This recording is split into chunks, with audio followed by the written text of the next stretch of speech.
Good evening, guys. Good to see you on another Saturday live stream, another Saturday evening. Hey, Vanessa, good to see you, and good to see you too, Idaho Garden Girl.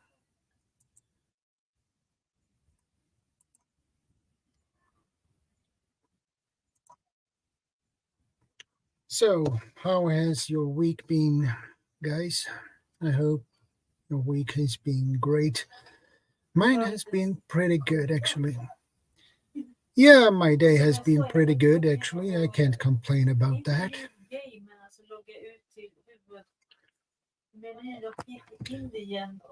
I just relaxed all day.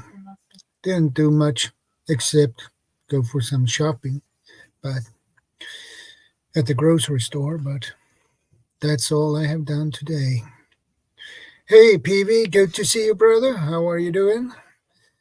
And as usual, I have pinned the StreamYard link in the top of the chat, so feel free to join me and click that link and join me up here. And I know you want to do that, PV.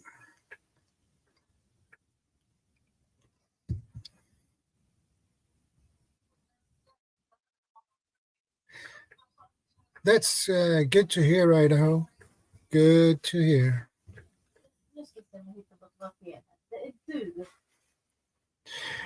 Okay, PV, no problem.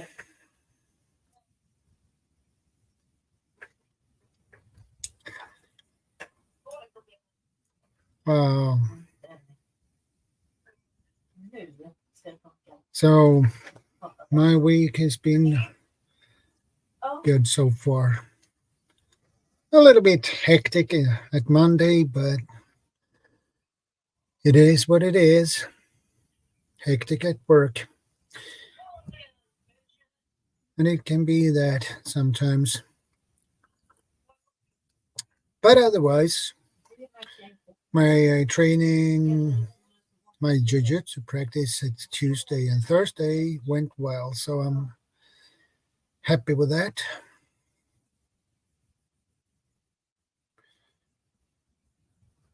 And I'm looking forward to next Tuesday's practice and next Thursday's practice.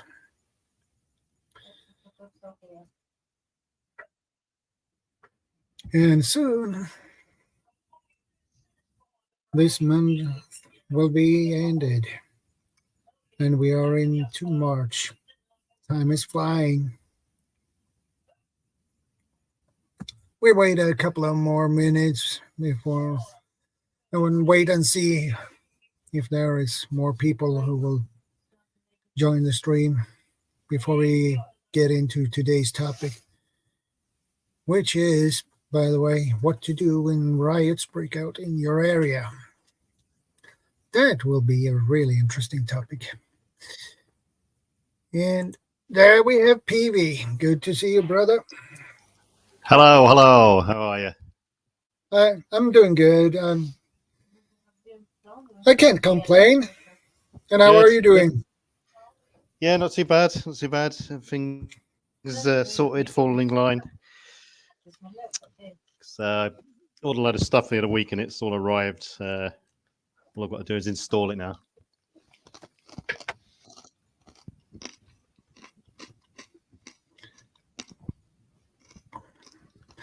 Yeah, and you have some snacks too. Well, that's good. You can hear me munching. Yeah. I got loud and clear. Got some. They're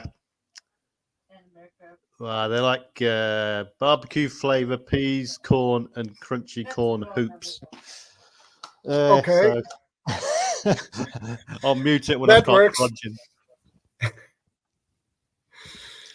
So the quick. Hey, CR, good to see you. Now CR get hungry. That went CR's fast. hungry. I'll have to make some crunching sounds just for him. The so I've got a question on StreamYard. Yeah. I've got YouTube open. I always have it open at the same time as StreamYard. Can I close YouTube down and it will still go all right? I have the YouTube side open as well, but I muted it. So yeah, that's what I do. Right, I'm going to go for a test now. I'm going to close down YouTube. Right, there we go. We're still going? Yeah, we are still going. Right, so just saves on Hey, Huga, good to see you. bit of download speed. Yeah.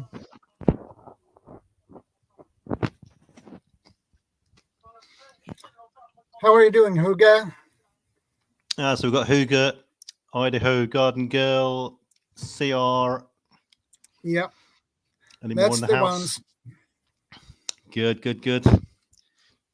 And Vanessa. All right.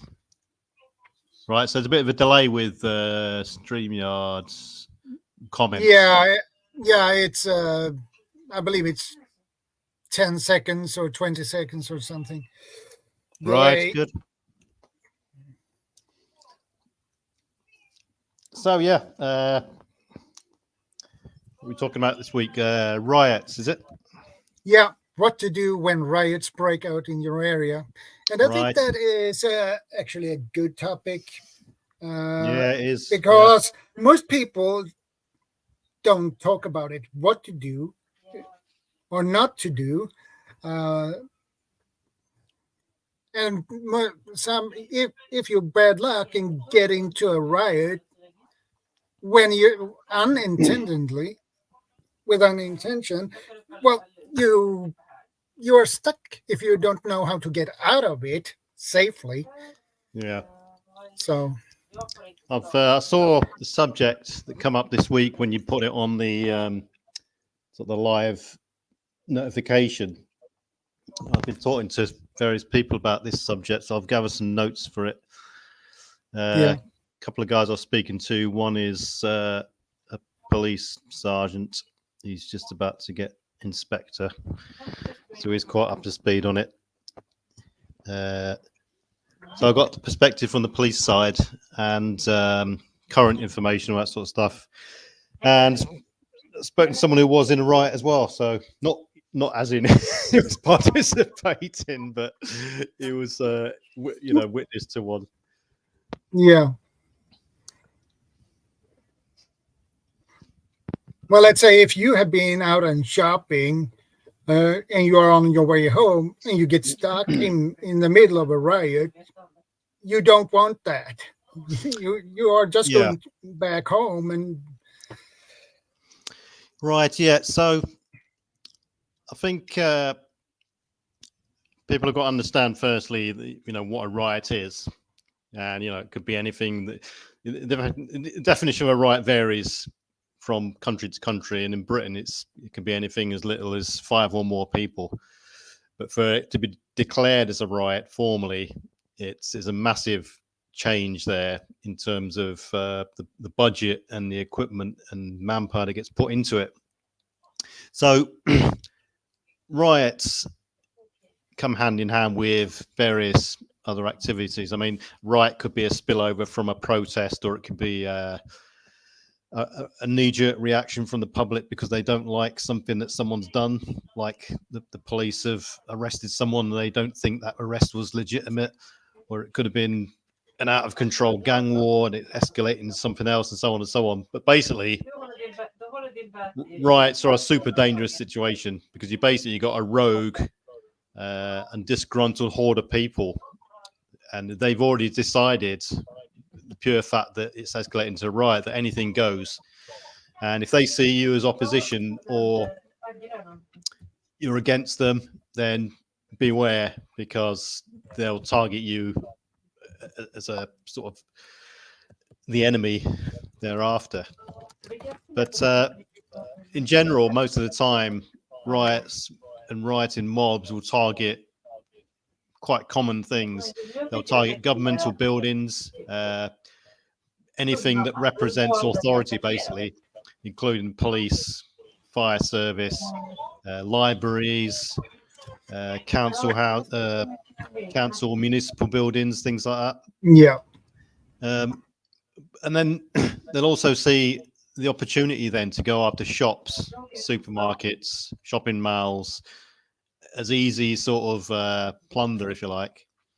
And it'll also give people involved, because what we're talking about really is a complete without law situation as far as they're concerned. And Yeah. it will then be an opportunity for them to settle grievances and other opportunities. And it also paves way for crowd and mob mentality. Because people think that because they're on the right, anything goes. The gloves are off and there's no accountability because everyone else is involved. It's like Yeah. a faceless sort of free-for-all, if you like. And this is a Yeah. danger. And because of that, extreme actions and circumstances will follow on. So people have got to be aware of, this riot as a beast and what it actually is. So then I'd look at it in terms of, what are the risks from riots? So you're looking at things like in broad brush, so mobs, looting, you got agitators, flying glass, fire. Fire will be a key one and a big one. Total destruction, break-ins, burglaries. They know the police are tied up. So therefore, as I said, anything goes. Violence, rape, stabbings, people getting killed, and getting swept on by a mass movement of people. It will just snowball out of proportion unless it's kept in check by the police, or if it escalates even further, then the military may get involved. Then you're looking at things like fireworks, lasers, which are becoming more common these days. Yeah. Caltrops, homemade sort of caltrops for not only people but police and horses and dogs. Petrol bombs, gas cylinders, vehicles set on fire as barricades, crossbows, and even these days don't discount the use of drones. Lead pipes. Yeah, the use of drones as weapons as well. Yeah. So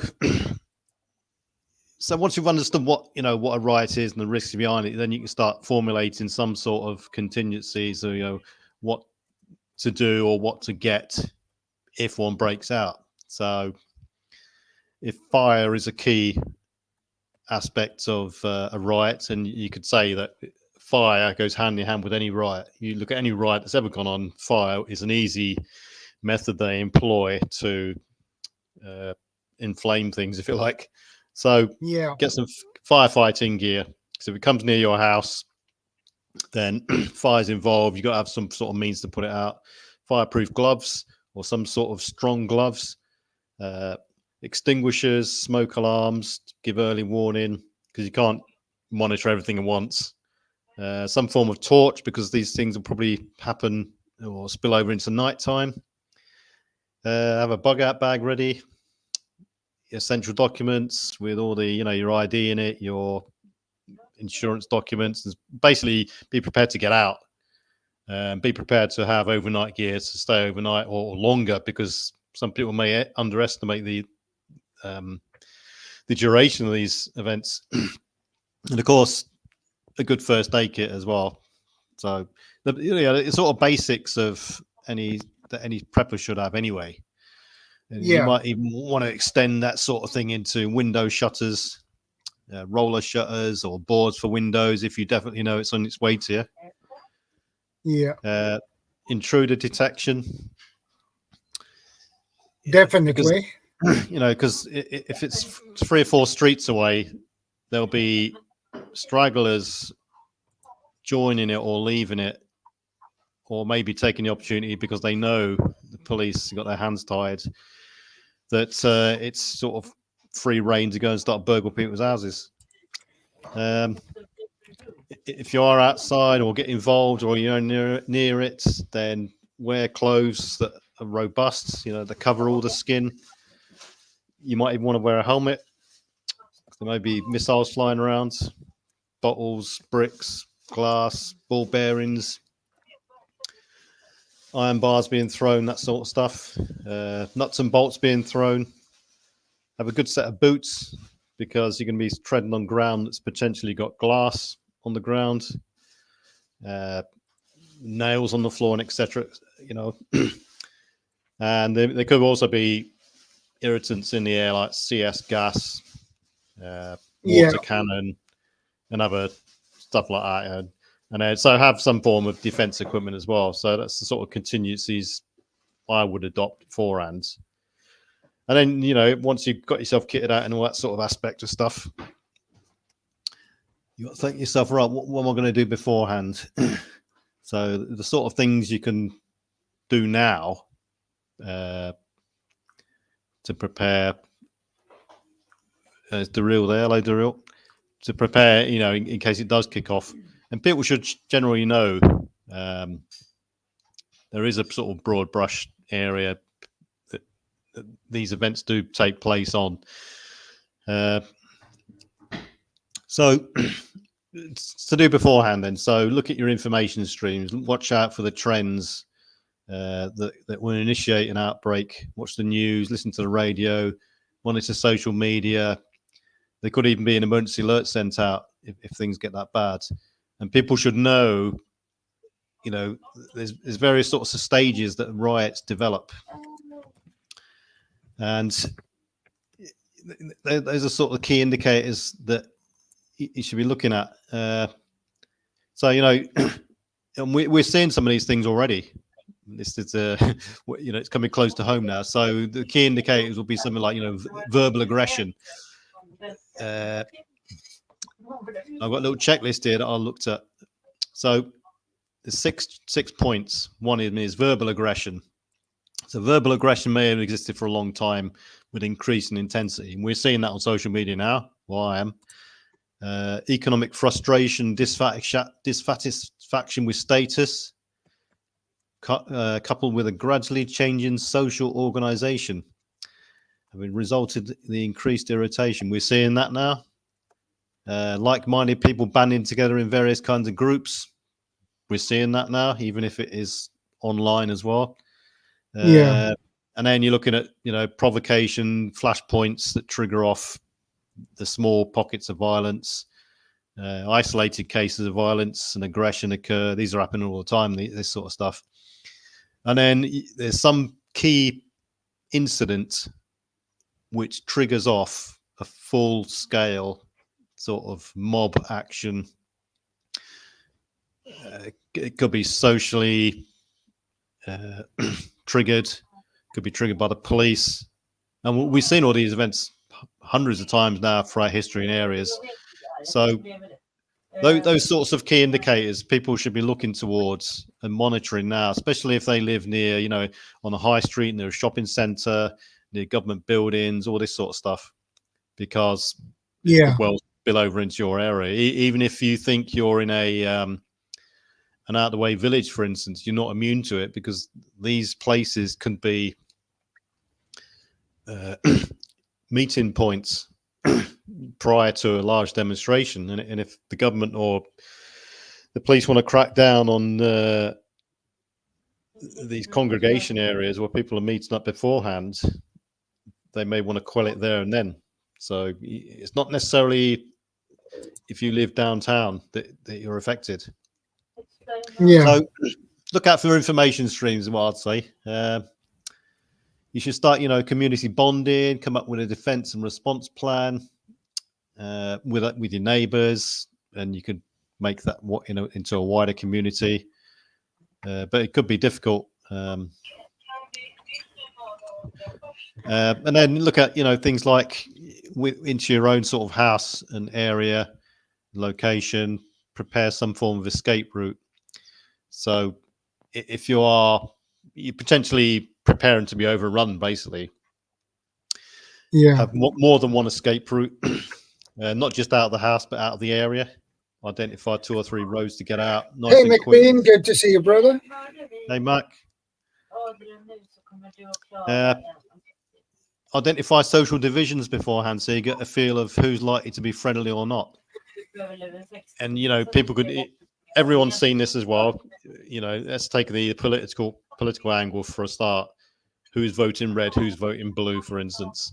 And, you know, if we all know if it's going to kick off on one side or the other, then you know then who's likely to be friendly or not, or who's likely to be sympathetic, or who's likely to join in.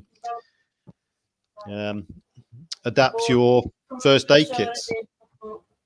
Yeah. We're talking about missiles and stuff flying around and irritants, including your first aid kit, eye protection, or some sort of eye flushing remedy if you get tear gas or anything like that. People might think that although they're not participating in a riot, if it's right outside your house and there's clouds and clouds of CS gas getting thrown around, then it could well come in through the windows and doors, and you could quite easily be affected. Yeah, it goes through everything basically. Yeah.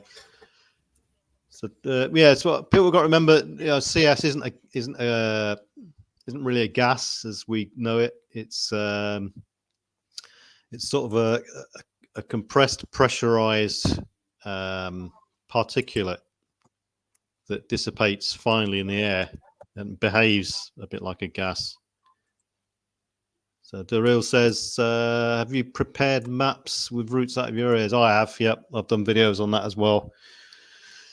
So identify the areas with resources, identify routes out, basic ones. You don't have to, go too elaborate.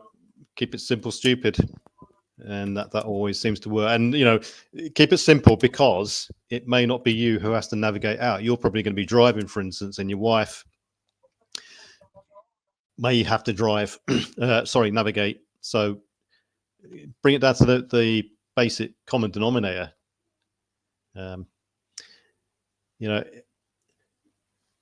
Identify, you're building this intelligence picture up, and don't be afraid to call the police and think there's something going on, because it can contribute to the police's intelligence picture. Phone in activity that you think is going to be a precursor to a riot, and if anything gets done about it, fine. You could have quelled or stopped any potential riot spilling over into your area. So I wouldn't be afraid to do that at all. I'd quite happily phone it in. It's rules are out the window basically. So you're looking at your house then.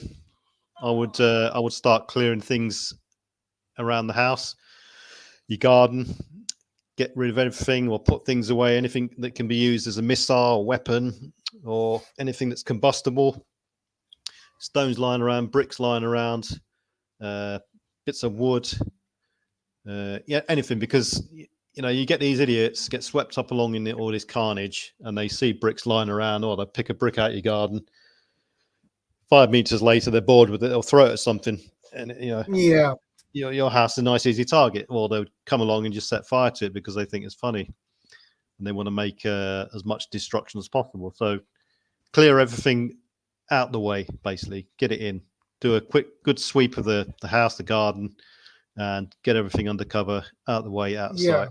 It includes your car. Put your car in the garage. Yeah, lock that car in your garage. That's the best. Yeah. Otherwise, you will have your car destroyed. Yeah, if you get room. There's no better target than a car. You can quite easily roll it, make a barricade, set fire to it. Or even, we've seen in Britain, they'll fill the car full of propane gas bottles, set fire to the car, and roll it towards the police. And then you've got a rolling bomb. That sort of thing's been done. So get it out of the way. It's one less weapon, an item they can use. You see. Yeah, I agree with that. Damage and stuff. And if you're sort of anywhere near the event, look at the crowd, the way it moves. And crowd dynamics are a bit funny. They'll move in all directions, and generally it's like a big river. They'll flow past the path of least resistance. Go back, go get a map out, look at your area. I love maps, and they're great tools. Get a map out where you live, street map, and look at the likely centre of rioting.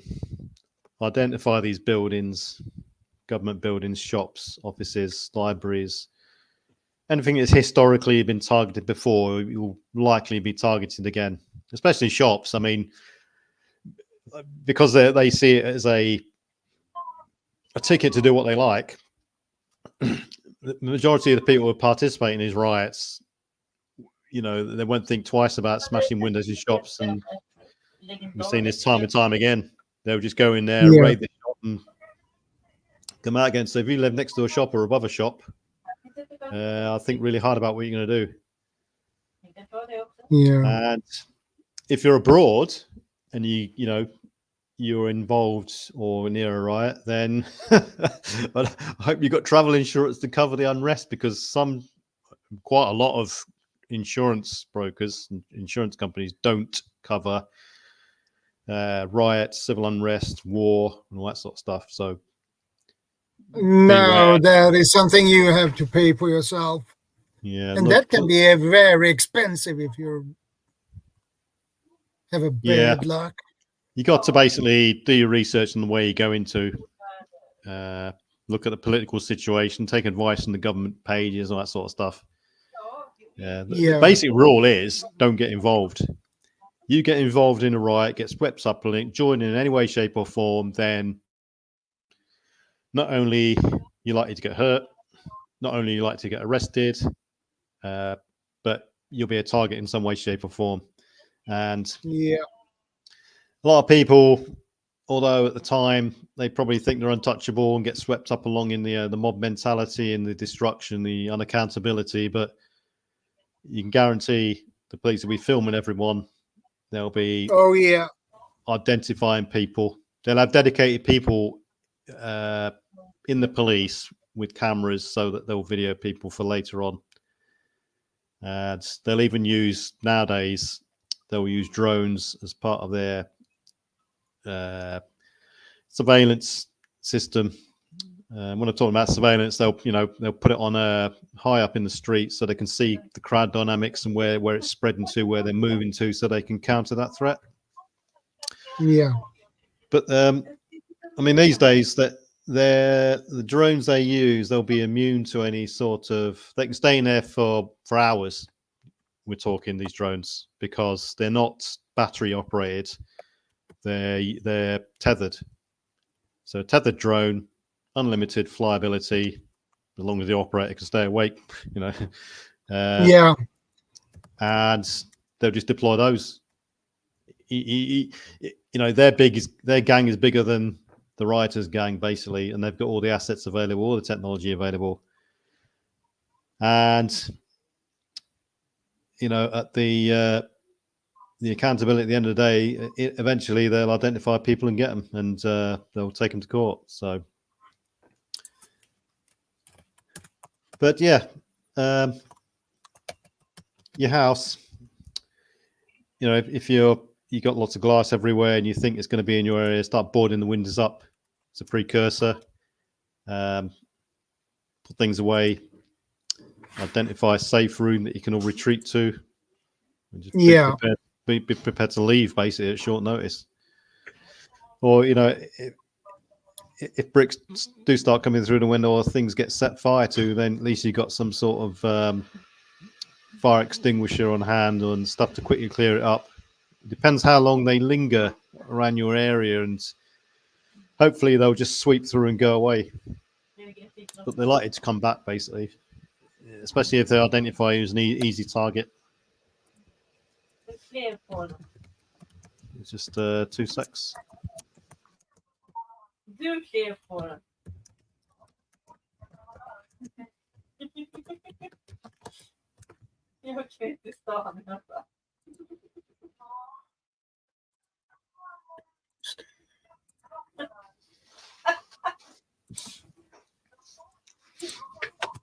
Hey, Venerable Al, good to see you. Feel free to check the other channels out. And they are really good channels, all of them who are here. So you're very welcome. If you have the range, it makes it easier for you to check the other channels out. Who's that one? Venerable Owl? Yeah, yeah. Venerable Owl has not that many subscribers, but very good channel, actually, good content. So please check Venerable Owl out, by the way.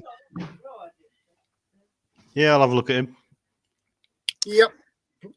Feel free to do so because very good channel with good content. Right, so then you got to look at what happens then when it all kicks off. So, you know, there's a lot of communities out there in towns and sub communities, i.e., different streets and so on. That this has happened before.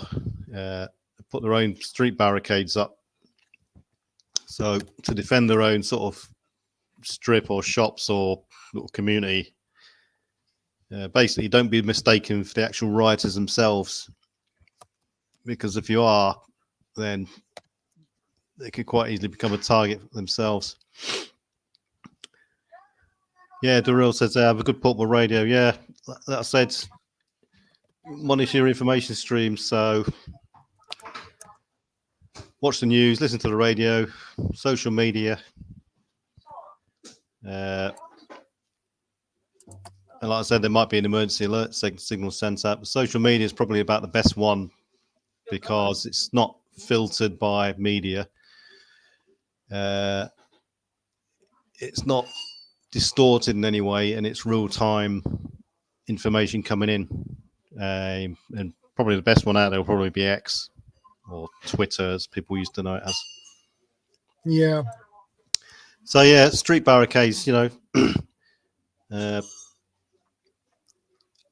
it's happened quite a lot. I've seen it in England. I've seen it in videos in the South African riots last year, was it? The year before? And it's a good way to deter people, especially rambling hordes who are just after the main sort of event. They're picking on the other easy targets, so that can be a good deterrent. But make sure if you are going to do that sort of thing, you are capable enough to stop them. You're not on the weaker side, so to speak, and you've got the means to stop anyone. I think a lot of people can use their imagination for that sort of thing. Likewise, if you're at work, ensure you got the gear and the knowledge to get home as well. Your normal route out the blue could be going through a place which has just erupted into a riot. So be prepared to alter your route and make other plans.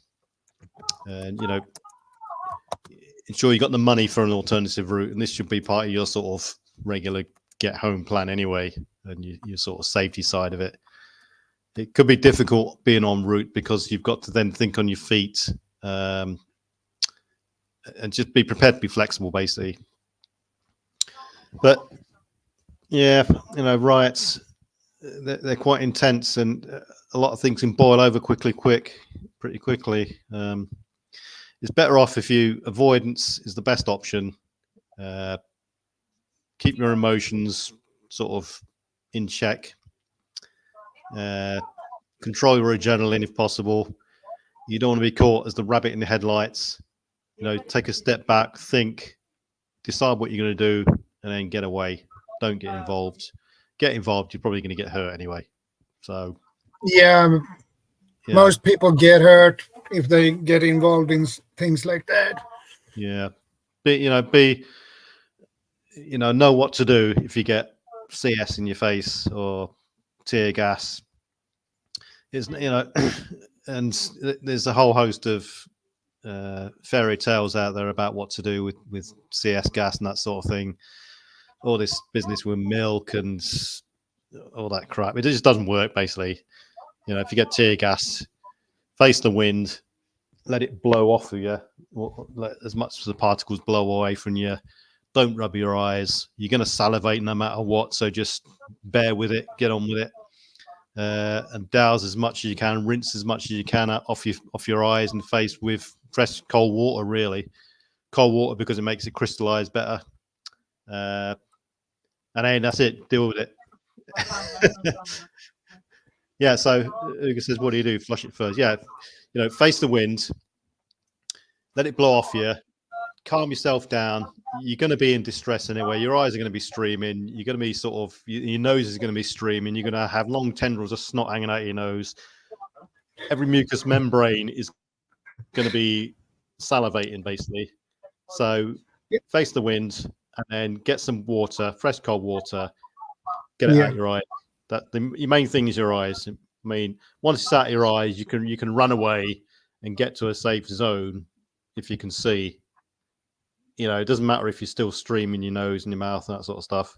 At least you can see and move. So just get out there. Don't rub your face. Don't rub your eyes. It will just make it worse. Yeah. It's not going to kill you. CS doesn't kill people. It's an irritant, basically. The effects don't last that long. Yeah, maximum, I'd say. Very maximum an hour, if that. After 20 minutes, you're sort of generally okay. So, yeah, CS. I mean, you're going to be pretty close and involved if CS is in your face anyway. Yeah, that's tear gas, if I remember it correct. CS. Yeah, tear gas. Yeah. Yeah, I have when I did my basic training in the army.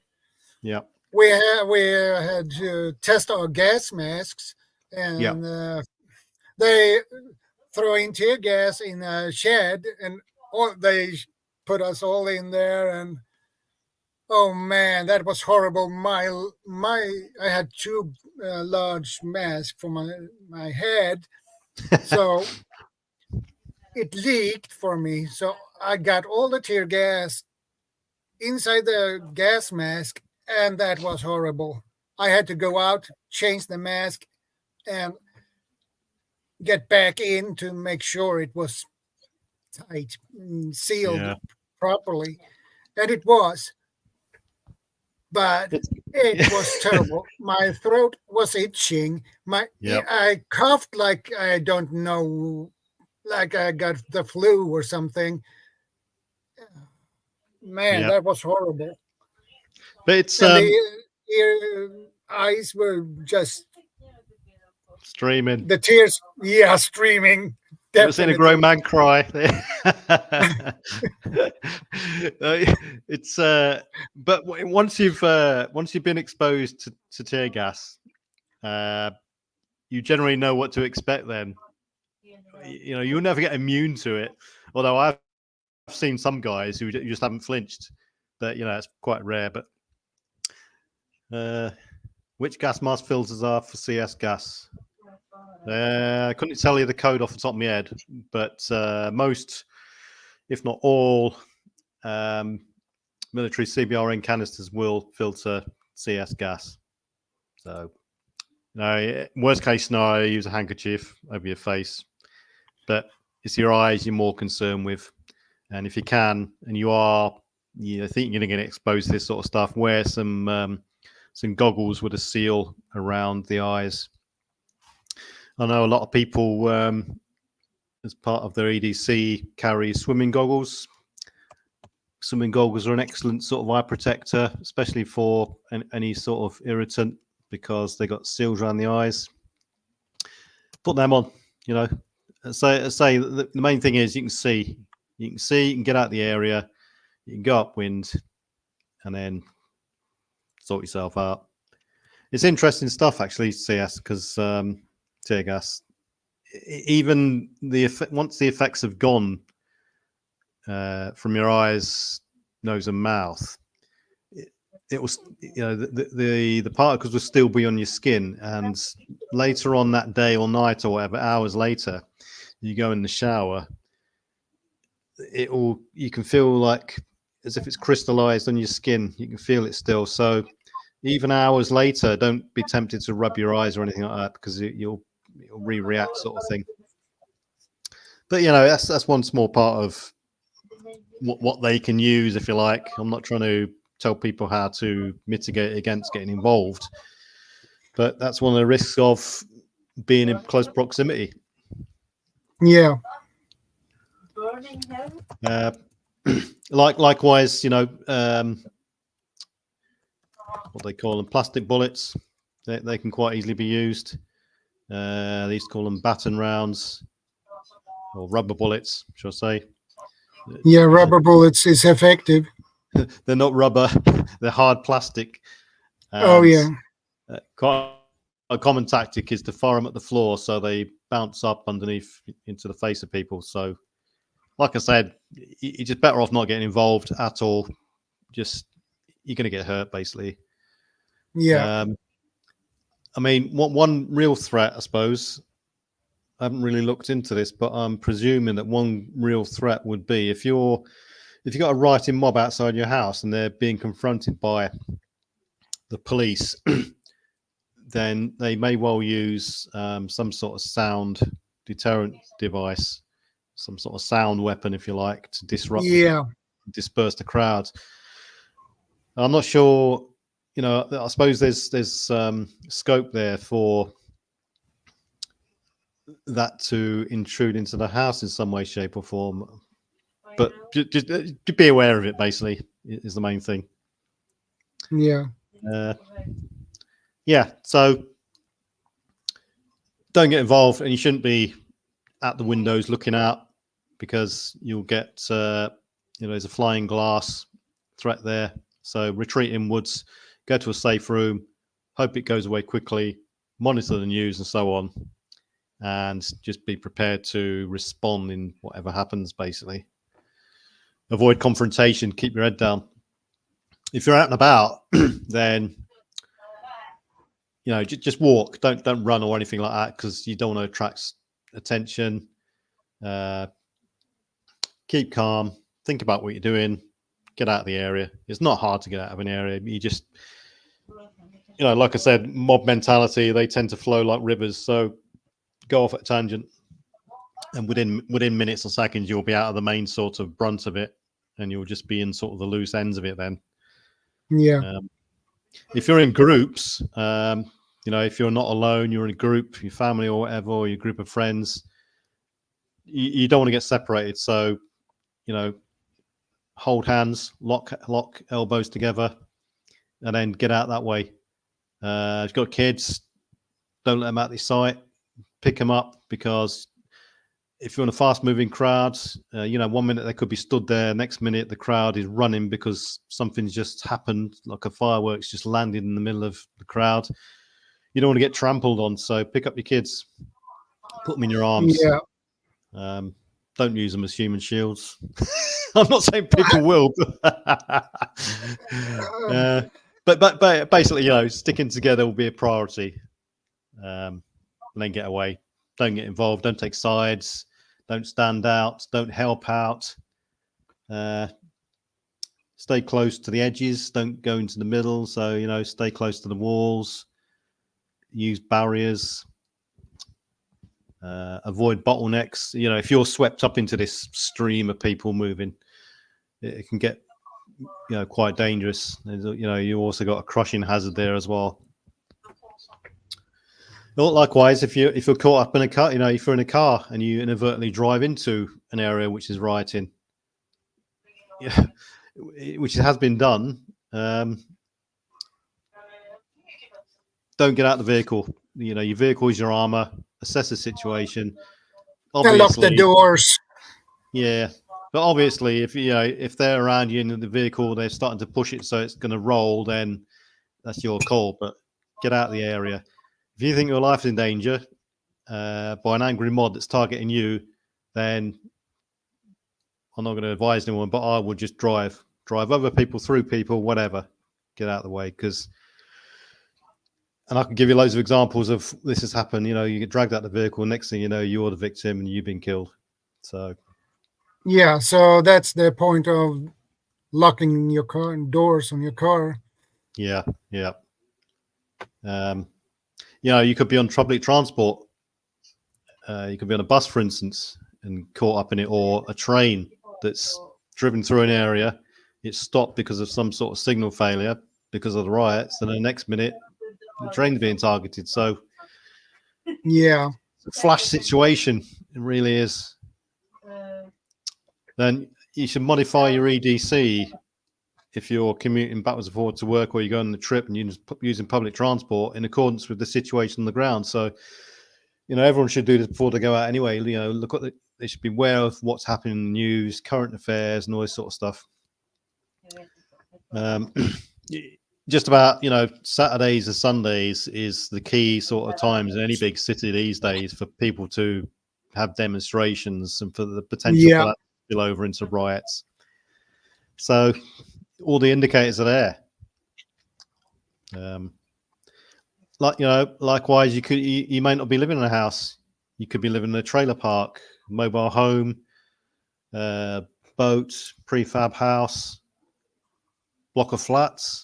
All these bring in different dynamics. Then trailer parks, they're vulnerable because they're flimsy.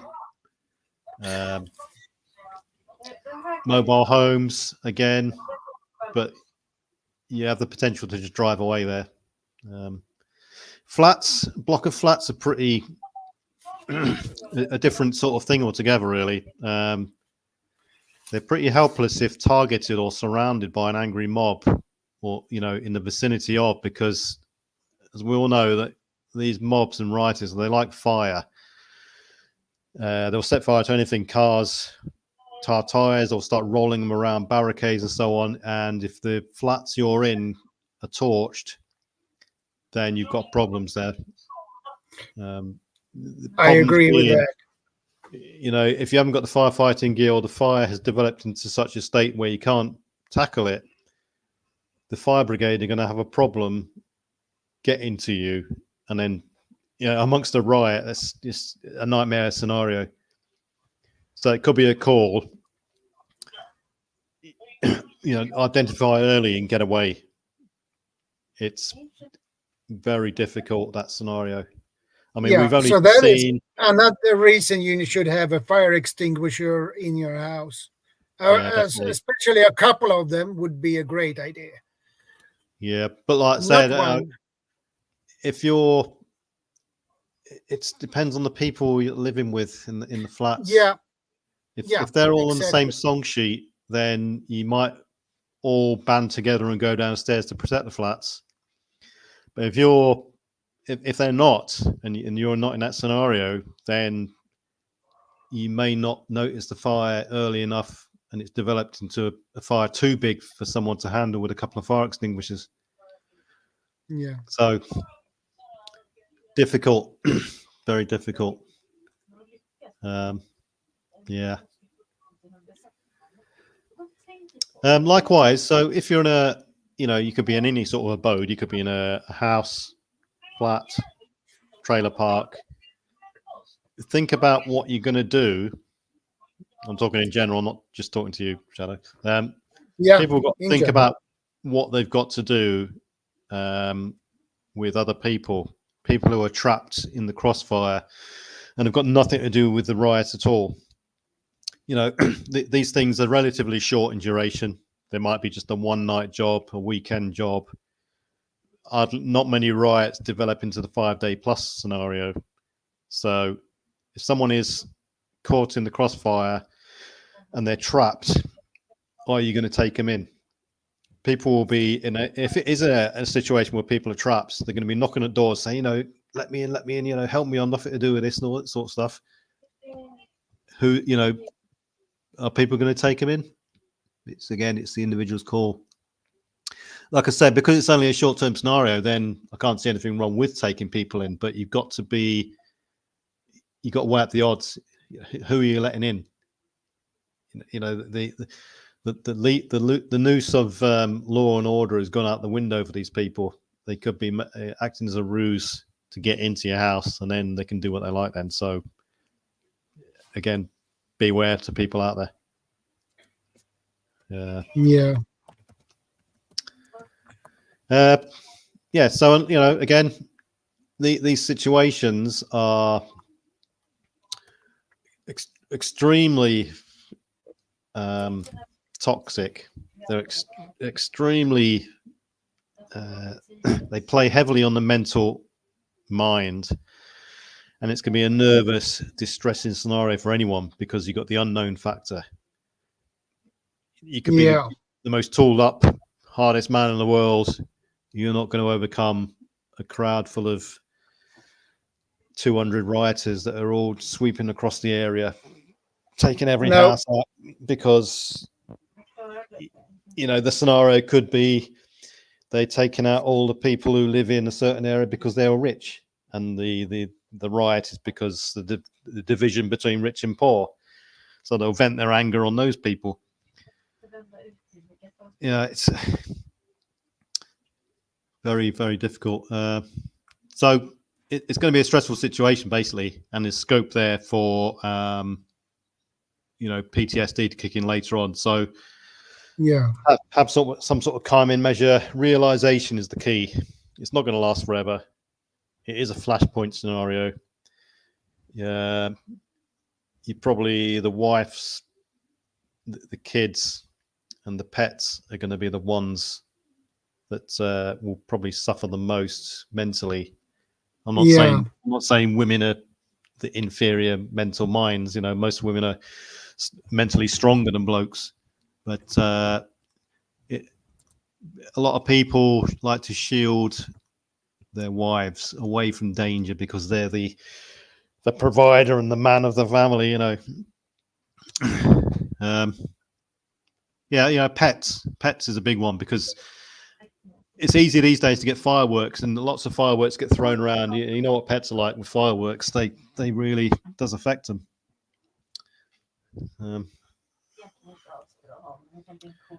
So Daryl says there, he's got a good example there. A young lad was chased into a local council estate by a gang who was knocking on doors trying to get away, only to have a door slammed in his face. The boy got stabbed to death. Right, so that's the type of call you got to think about, and it's like I said, it's your own judgment. If you don't let the person in, is he going to get killed? Can you live with that? You could have saved him. If you do let him in, then it's you're opening up a can of worms if he's a wrongdoer. So you could even let him into your house, lock him in a room if you like, handcuff him or whatever until the event is over, then kick him out. I don't think he'll be bothered, as long as he's out of the sort of immediate danger. Obviously, if someone's targeting an individual and he's trying to get in your house, then once he's in your house, they'll do anything to get that person. Then they could start to. You're looking at a sort of assault on precinct 13 scenario. Yeah, definitely. Yeah, and then the police have only got so many resources at hand. There'll be a point in time where the police can't handle it if it goes on for so long. They've only got so many shift patterns they can work with, so many people, so they're going to have to upscale their countermeasures to take control of the situation then. So you're potentially looking at an escalation of police and resources, even to the point where they ask for the military to support them. In Britain, we call it military aid to the civil authority. Other places comes under different names, but you're looking at National Guard getting called in to support police and things like that. That's sort when it gets to that scenario, you're in for a longer haul and a real escalation. Then you go out, you'll probably get nicked straight away and bottled into a van and taken away to get arrested. So, beware of that one. Stay indoors. Don't get involved.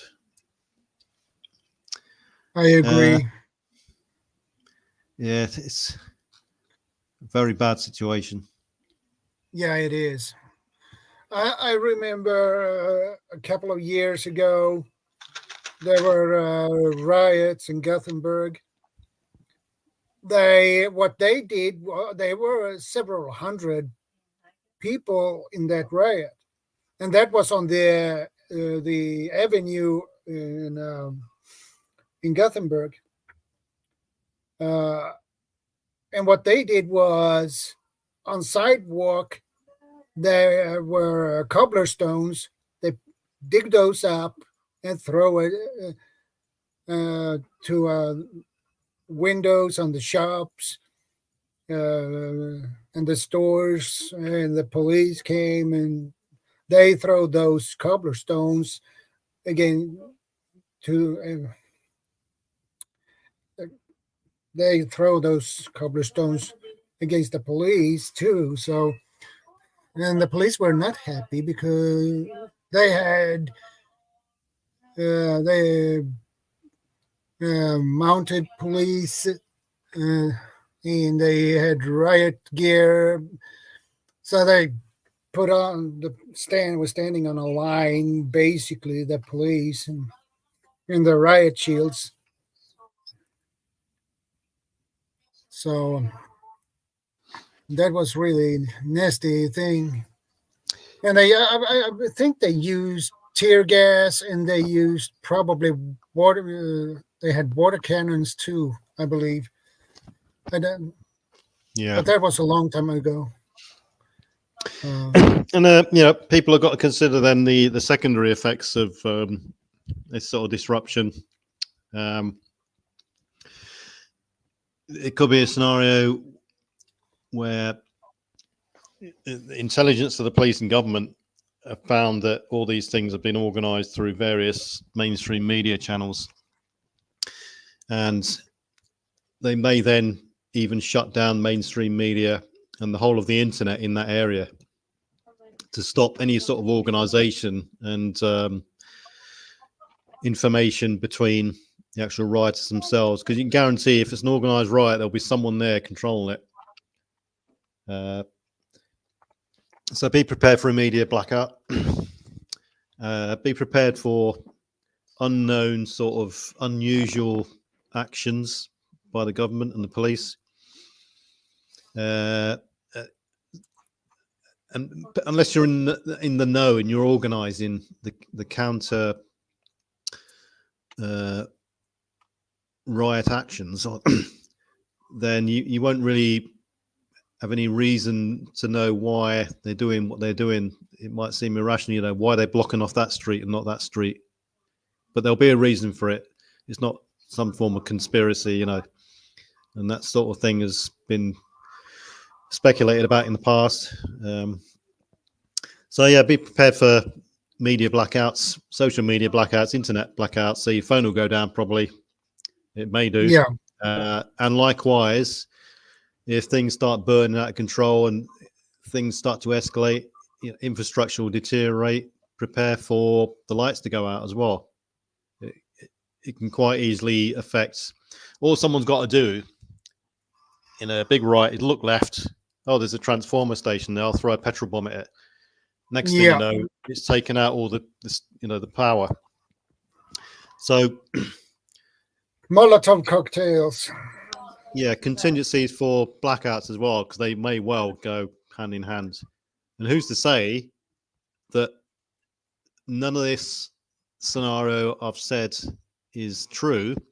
It could be a completely different scenario where a blackout has caused a riot. So blackouts happened. All the services are running around, scratching their heads, thinking, what's happened here?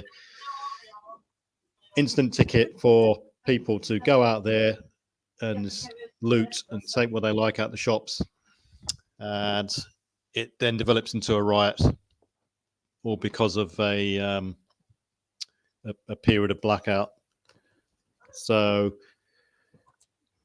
a blackout kit, a kit without electric, is something that goes hand in hand with many scenarios. So it's a common sort of fallout. Yeah. Yeah, and Hugo says there, martial law isn't there to help you, it's there to restore order and preserve government. Yep, exactly. They're concerned with their own individual issues. Yep, they're basically trying to gain control and preserve their own inner sanctum of power, if you like.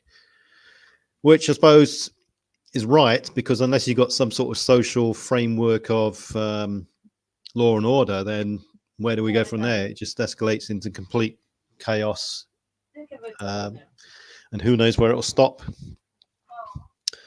I can remember seeing some footage of. It's a pity Guardian isn't here, because a couple of years ago, South Africa, when it kicked off in South Africa, people were bugging out into national parks and stuff, and I saw some footage of a load of people banding together with rifles, making barricades on the roads as well to preserve their own sort of streets and area. So it's good. It's good if you got, like I said, the firepower and the weapons and contingencies to do that sort of thing, and you've got the people on board to support you, friends and neighbors and stuff. But it's only for the short term. How long are you going to count on these people to stay awake, stay guard with you? It's going to, from your own part, it's going to have some sort of, it's going to require some sort of organization, rotation system, leadership. And you're going to then have to start employing the principles of defense, really, from your house outwards to your street and area. So yeah, be aware, that's all. And you know, with rioters these days, because they've become so clever, well, I wouldn't say so much clever, but inventive, you do get snipers. Yeah. Whether it be air rifles, proper rounds, or crossbows, or ball bearings being fired out of catapults and stuff. Yeah. Flying missiles like that is going to seriously ruin your day if you're going to get hit by one. I agree. Slingshots. Yeah. If for whatever reason someone has to go outside, then you put your helmet on, you put your goggles on, sturdy pair of gloves, sturdy pair of boots, and then you go outside, do what you got to do, get back in. Simple. Yeah, Durrell says there again, set up an emergency group. Good idea.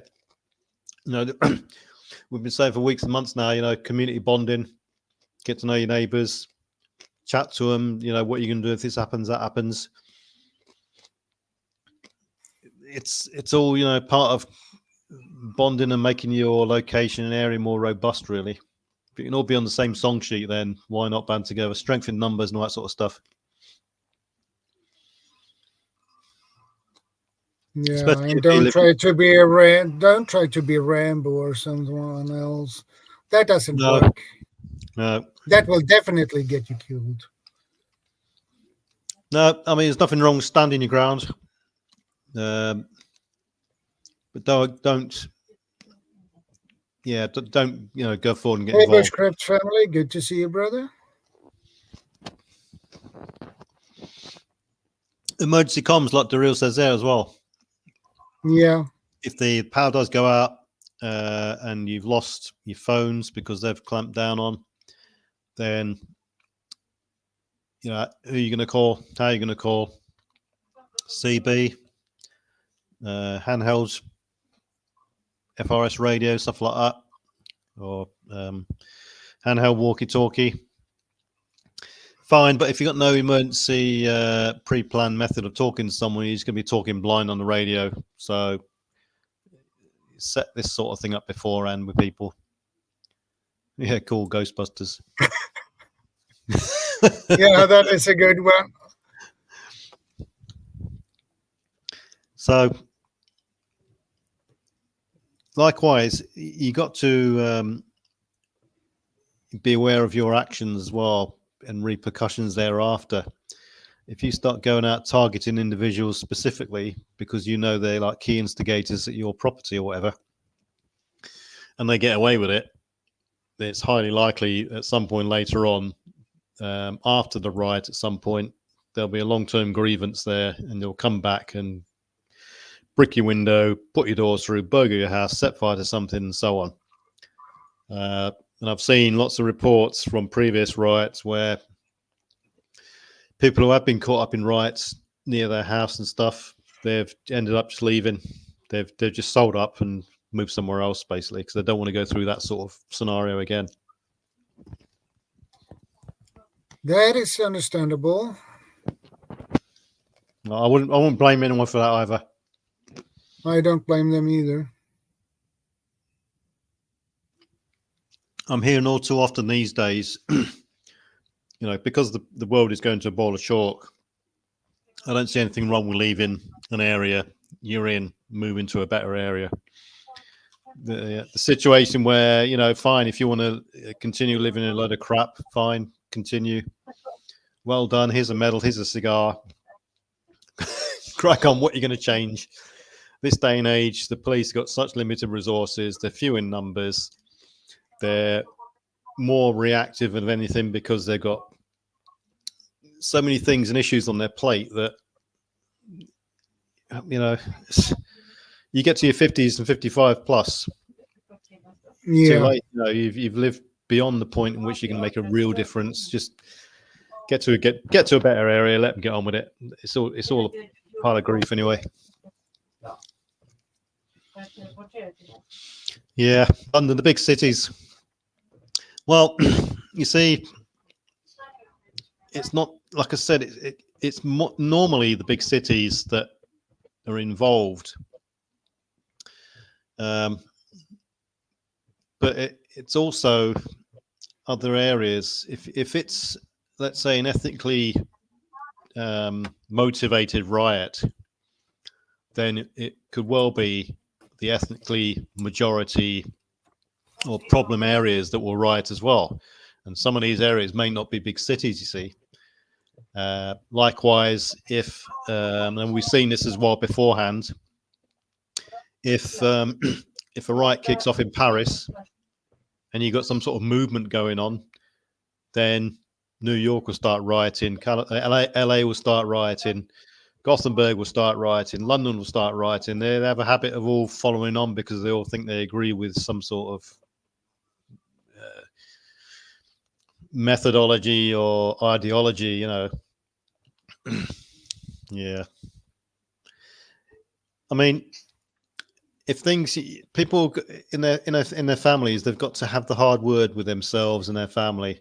If it's no use shielding your wife and kids from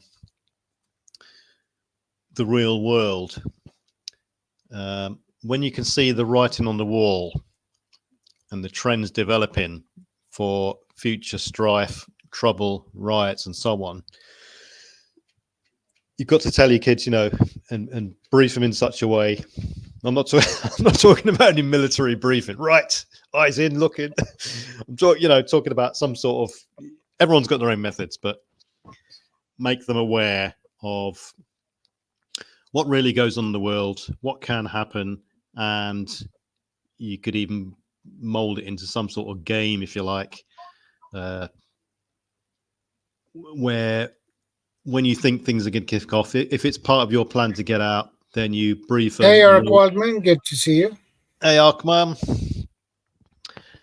Make sure they're pre-briefed and they know what to expect. They know what you're going to do. It could be the scenario where they're all going to get up, jump in the car, and go on a little trip somewhere. But make sure they know. Make sure they know what to have. You could have pre-made bug-out bags for them, and so on and so on. Likewise, make sure everyone knows where the firefighting equipment is: your fire extinguishers, your fire blankets, the fireproof gloves. Make sure they know where all the first aid kits are, all that sort of stuff. And there's a lot of tricks you can do, to mitigate damage on houses and things like this as well. And make your family part of the plan and team. Many hands make light work and all this sort of stuff. Get them involved. You could do anything from put tape on the windows. You could put transparent film tape on the windows to stop them shattering and blowing in. if you get missiles through the window.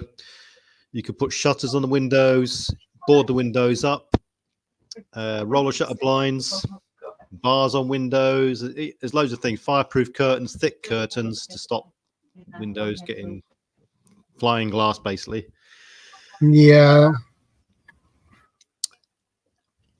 Anything unique you've got in your garden, get rid of it. Or put it undercover out the way somewhere.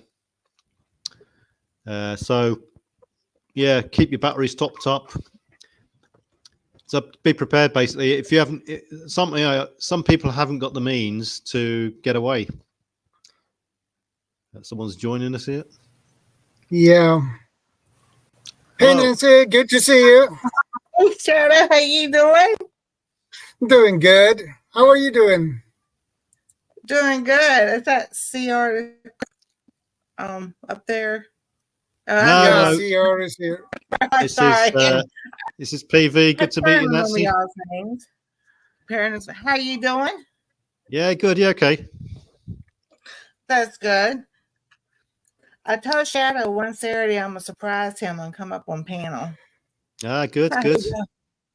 Yeah, good. More that's the awesome. merrier. Yeah, the more the merrier. I agree with that. Hey, CR. Yeah, because talking about preparedness, I have a story for y'all. Yeah, good. Good. All right.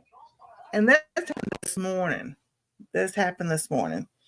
So I was upstairs with Anastasia and we were watching a movie, and I told her, when the movie goes off, I'll be coming back downstairs. And this was like 1 a.m. in the morning. So as soon as I stand up, I grab my cane, and there's this loud boom. It sounded like a bomb had gone off. And I'm just like, I just stood there. I froze for a second, and then I sat back on the bed, and I put my hand on her. I said, you just lay right here. I said, don't you move. Because she was still kind of like half, almost asleep, but not quite asleep.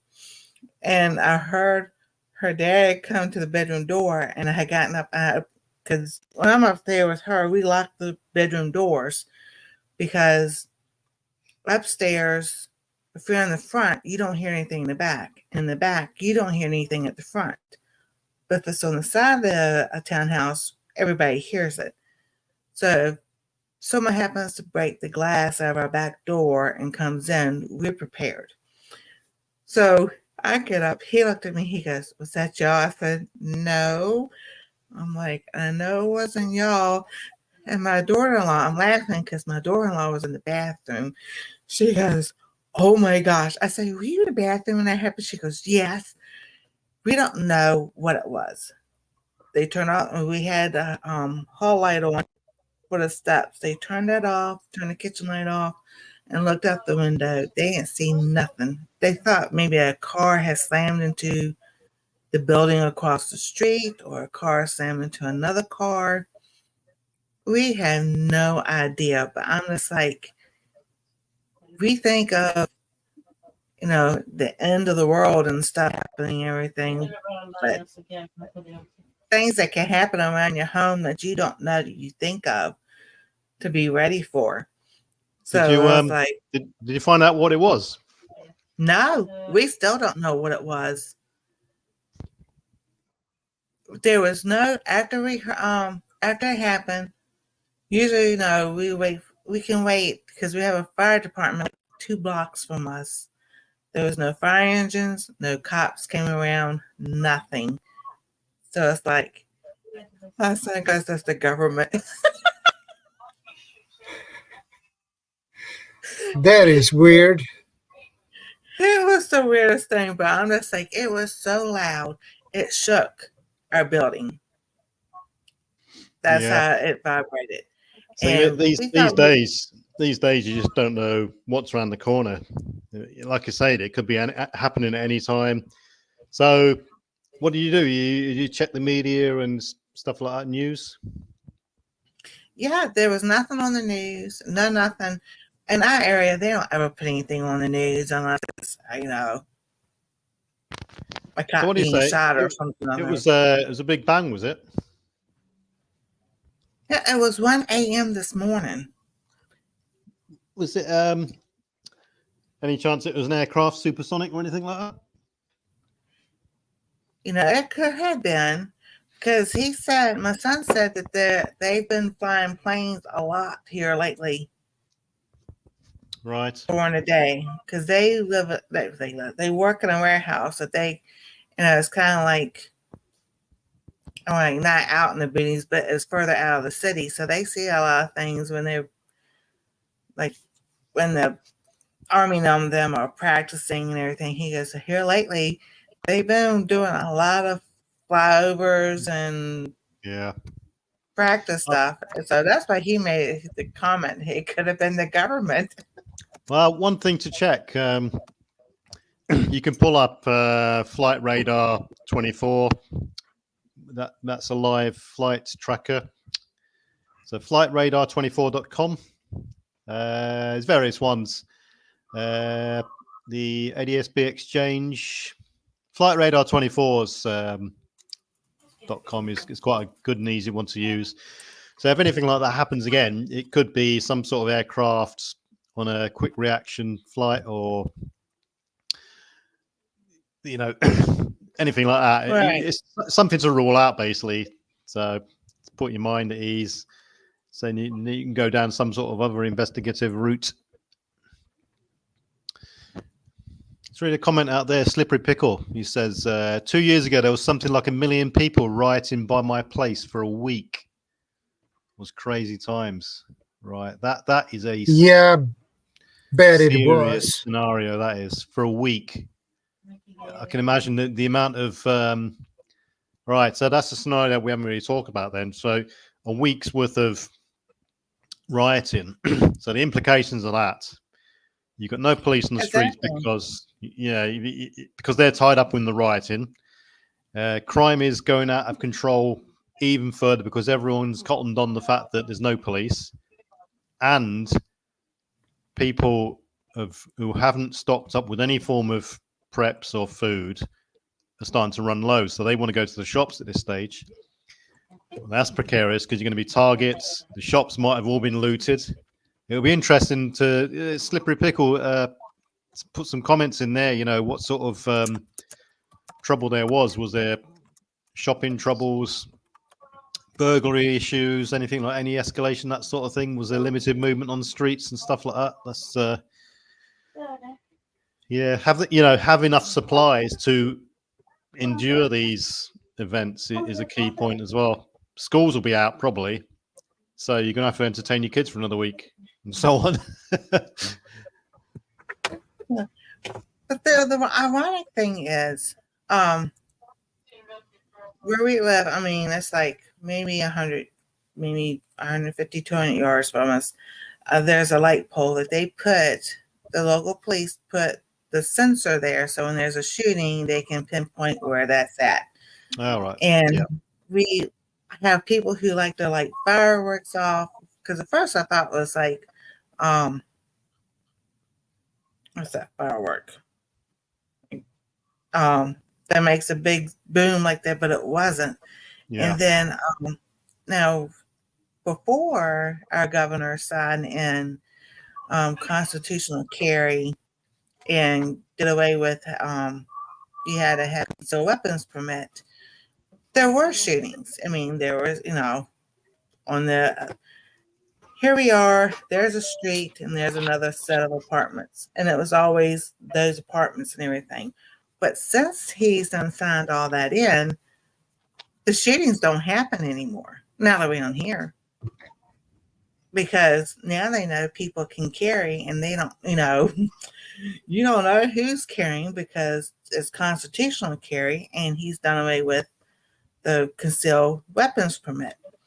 So that's all, quieted down.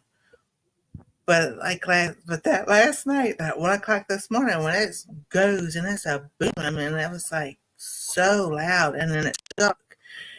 And if y'all ever had like lightning, the sound of thunder, because at first I thought it was that, but that thunder, when it's so loud and just vibrates through the building and it vibrates through you, that's what it was. And I'm just like, okie dokie. I said, I'm glad I wasn't downstairs to shed.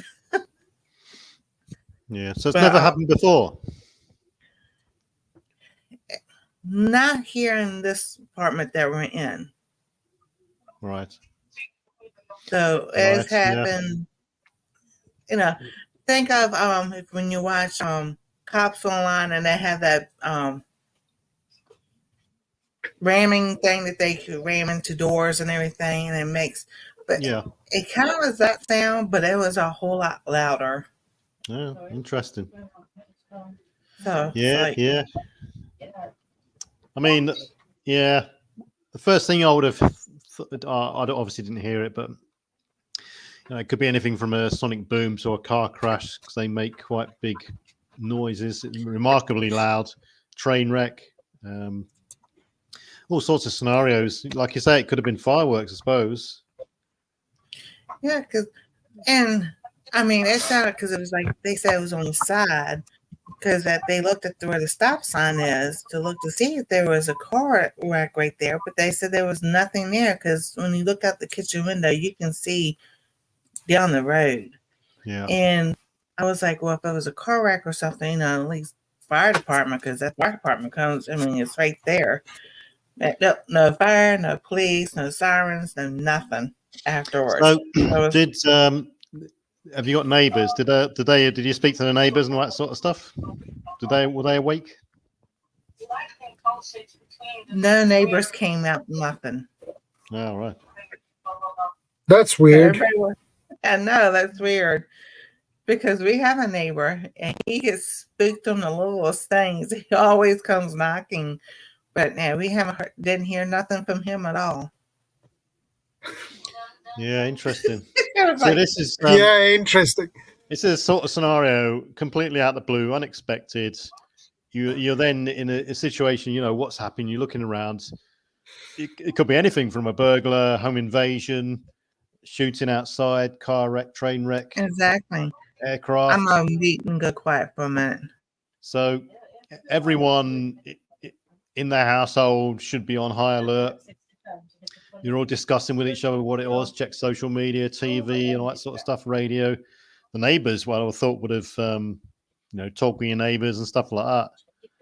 Yeah, it's unusual. 1 o'clock in the morning, definitely. It's better. This sort of stuff. And when you're living in an area, no matter where you are, you should already have built up a picture of the pattern of life in your area. You should know what's usual, what's unusual, and stuff like that. And anything unusual like that, yeah, okay, it could be a one-off, but just be aware of things. Have some sort of procedure of investigation. And I'd suggest the last sort of option for investigation is leaving the house because you don't know what's gone on, what's waiting for you outside. Look through the windows first before you venture out, and you've eliminated all the other options like TV, radio, social media, and stuff like that. Yeah, it depends on the area you live in, I suppose. People will know how safe it is to, have a look outside the door or not. But yeah.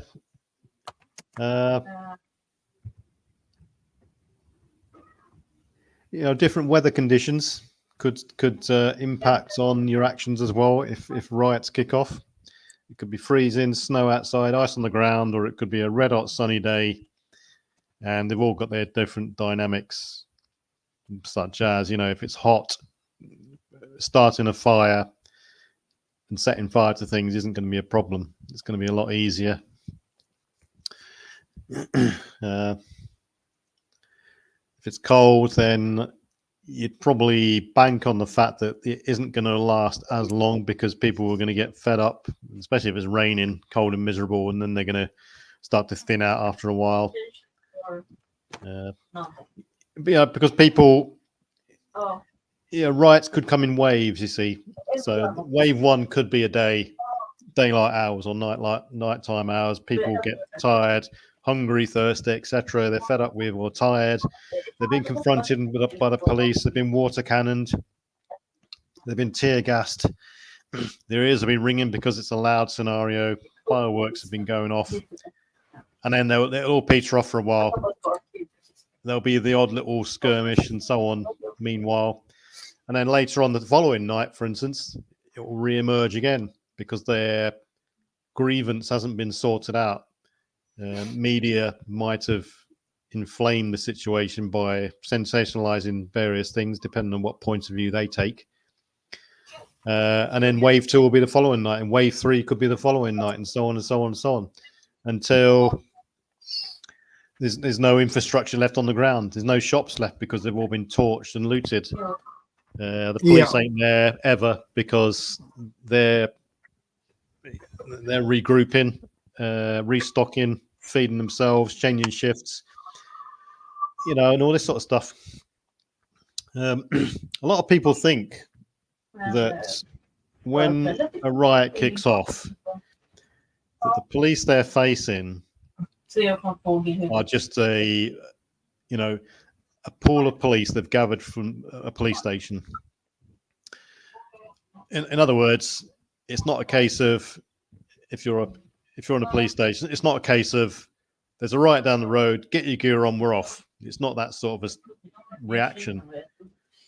A counter riot force, well, we call it public order in the UK.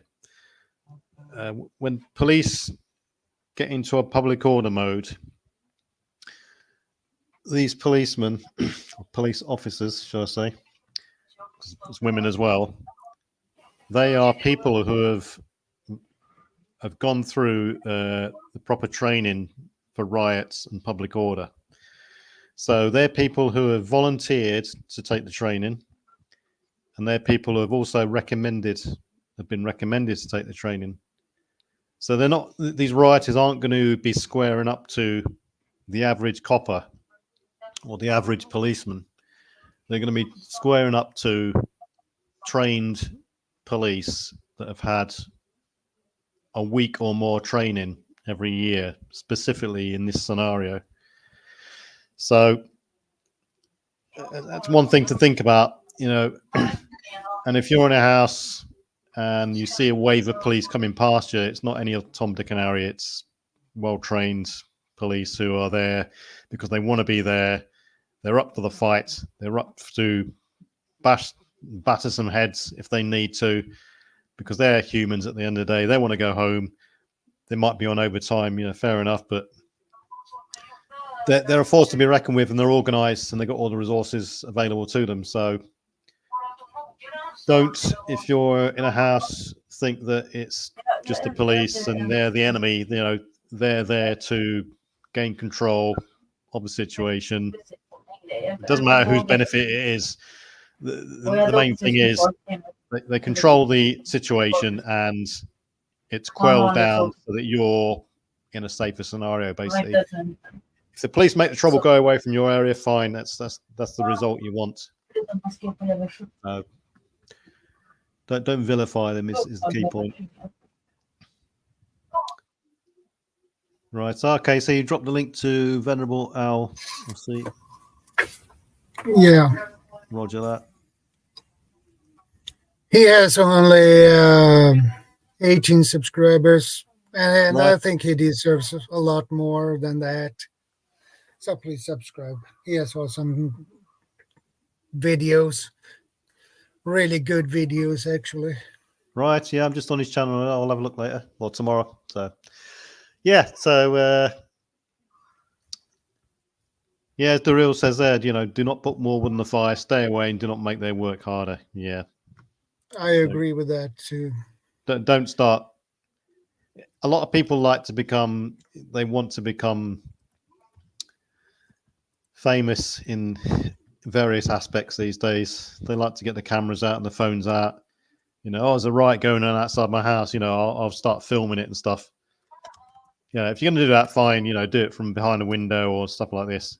If you get seen, then the people who are rioting may not want to be seen.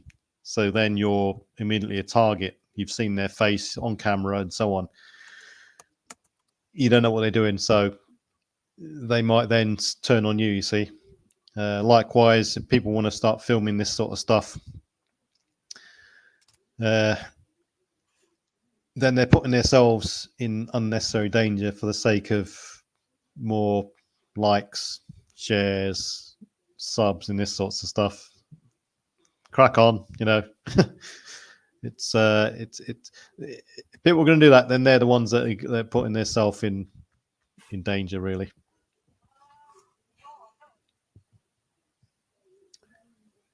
Yeah. The bigger thing, I suppose, if you live in a key strategic area or a key road where demonstrators or rioters have taken it upon themselves to camp outside and put barricades up, that's very concerning, because that's a key sort of point in where there's going to be a confrontation and clash with police. And if that happens, then you are on the peripheries of the firing line. And it's then to start thinking about probably leaving at some point. But like I said, it's the individual person's call, really. There's not a lot else you can do, I suppose. Like I said, preparation beforehand is probably a real big part of it, because you can start to build up a feel of the gangs in the area, organized crime. There are key indicators out there of this sort of thing. Who's going to be disgruntled? This year is a key year for elections in most places of the world. You've got America, South Africa, Britain. You've got a big event in France, the Paris Olympics this year. They're all key places, because if you've got agitators in these, let's say, demonstration, we could kick off from a demonstration. You've got agitators in a demonstration. They want trouble. They want it to be in the media. So they will do anything to get it on the newspapers, because it's publicity for them. So beware. I agree. So these key flashpoints coming up, people should be looking at this thing now, no matter where you are. There's huge social division at the moment. There's huge polarization in communities, whether it be an immigrant thing, a racial thing, a political thing. We got elections coming up. The losing team always throws the teddy out the window, and there's always trouble. Always people going around waving flags and all this sort of crap. So beware, basically. And it may not be in the places people think it is. Someone could be mouthing off because they've lost and they're in an urban area or housing estate or something like this, and it just escalates from there. It could be someone who the police have turned up to arrest, for instance, and the whole street kicks off. That, I've seen that happen. Past grievances. But yeah, the key indicators: get a good feel of your area. Do you live next to are you within a couple of miles of a chemical works, for instance? Is that a target? Could that be a spillover target? Is that in line to get some sort of collateral damage from any riot? Do you live next to any power plant or anything that's large and combustible? Do you have an electric vehicle? Do your neighbors have electric vehicles? If they got electric vehicles and they get set on fire, those fires are hugely fierce and toxic. Yeah, and they are terrible, nearly impossible to pull out too. So yeah, you just leave them, basically. And if the wind's blowing your direction, you're going to get a huge plume of black toxic smoke. Toxic. Oh yeah. In your house. Can you deal with it? Are you going to stay there and board up the window, seal up the windows, or get out? I suggest get out, because good luck if you think you've sealed every window and door up. This is the sort of things people should be looking at, and it all comes down to, I think, a key prep. Basics, 1 week 1, get your map out. Yeah. Look at your area. Look at your threats. Look at the vulnerabilities in your area. Yeah. Venerable Owl says, things to think about. Has the city had a terrorist attack in the past? Take note of local and even world news that may affect your event. Pay attention to holidays and anniversary dates of events. That's Yeah. I mean, dates usually will be a trigger point for problems. most days I see a pattern every Hey, week. Bob, good to see you, brother. Hey, Bob. Morning, guys. Mm-hmm. I'll see a pattern every week, and this pattern is, we call it Moron Weekend. The Bob, weekends, check this guy out. Venerable Owl. Who? Has a great channel, 18 subs. So take a look at his Okay. channel. I will. He has great videos. Awesome channel. so that. at weekends, I say all the morons come out. It's Yeah. absolute silly season.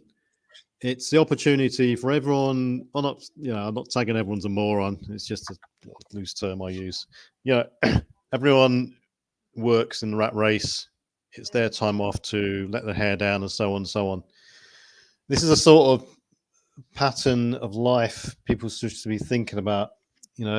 So you notice traffic picks up, gets busier in the streets and shops and all this sort of stuff. Likewise, public holidays, bank holidays, all these sorts of things are key times when flash events could spill over into a riot. But not necessarily, it's just trends to look out for. With many riots, it could start with the most insignificant headline story that people would just want bat an eyelid on the news. I mean, let's take George Floyd, for instance. It was on the news. I, for one, watched the news. I saw this bloke getting arrested and so on and so on. Didn't think much of it. Then we see the fallout of the community, and it escalated into what we saw. And it, of course, like I said, it wasn't just where it was, escalating into all around the world and stuff. Yeah, I was right in the middle of the George Floyd Seattle, and I noticed two things right away. One was out-of-state license plates from Oregon and Idaho, because they were bringing in vans full of people, and they were staying in the homeless encampments. Right. So was this a precursor? Build up? Was it? Yeah. Yep. And I noticed that because I keep an eye on the homeless camps, and all of a sudden the population of the homeless camps were swelling, and then shit kicked off. Yeah. Was that how long after the event and how long before the riot was that? It took a couple weeks or more, because they kept going, having to drive back to Idaho and bring more people in, driving to Oregon and bring more people in. It took a few weeks. Yeah. You do have a warning if you keep your eyes open. Yeah. Yeah. Mm-hmm. So you do have warnings. So key indicators. So, like you say, anyone with who's looking for the warning signs, and these patterns have been going on. I mean, he isn't the first sort of.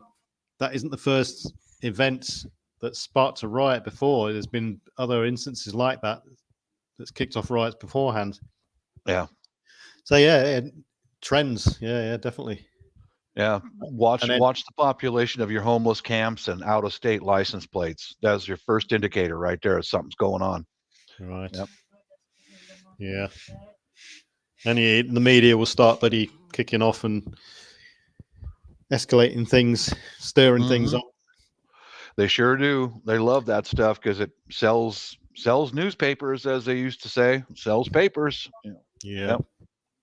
And they get probably paid for it too. They do. So what do you do, Bob? What was your experience of that? Was it quite close to you? Close enough. Hey, Vanessa. Close enough to where you could see the effects around the area. some of the effects were like the subtle effects while the riots were going on, is that the roads were empty because people did the smart thing. They stayed off the roads unless it was absolutely necessary Right. to go to work or to go get food or whatever it was. Is that the roads were bare, they were empty, and people did the smart thing: stay home, don't go out, because people were being attacked on the state highways. Yeah. And these guys are skilled. They're skilled. You guys just don't know what you're up against. How They're long did it very last fast. for? Weeks. Lasted Weeks. for weeks. Yeah, the thing in Seattle lasted for weeks, and in Tacoma. These guys are very skilled. They're very well organized. They're armed and they're dangerous. So during those weeks, I mean, there were people who started to run out of goods and food and stuff like that.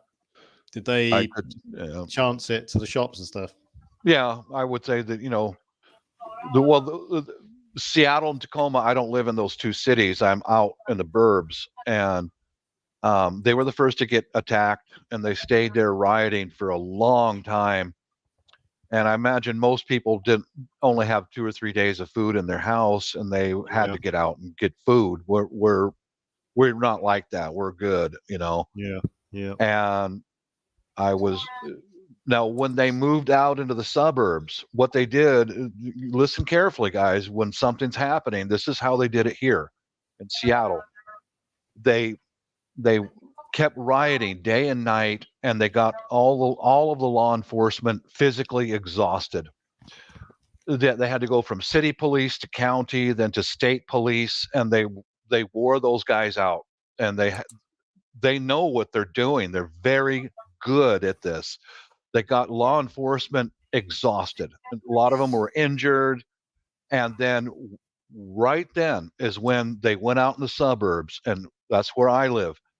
They cut power. First thing, as soon as your power goes off without a warning, watch your ass, because here they come. When they came out here in the suburbs in my area, they didn't try too much bully stuff, but they started lighting fires everywhere. Everywhere was on fire. When the power goes down without a reason, watch your ass.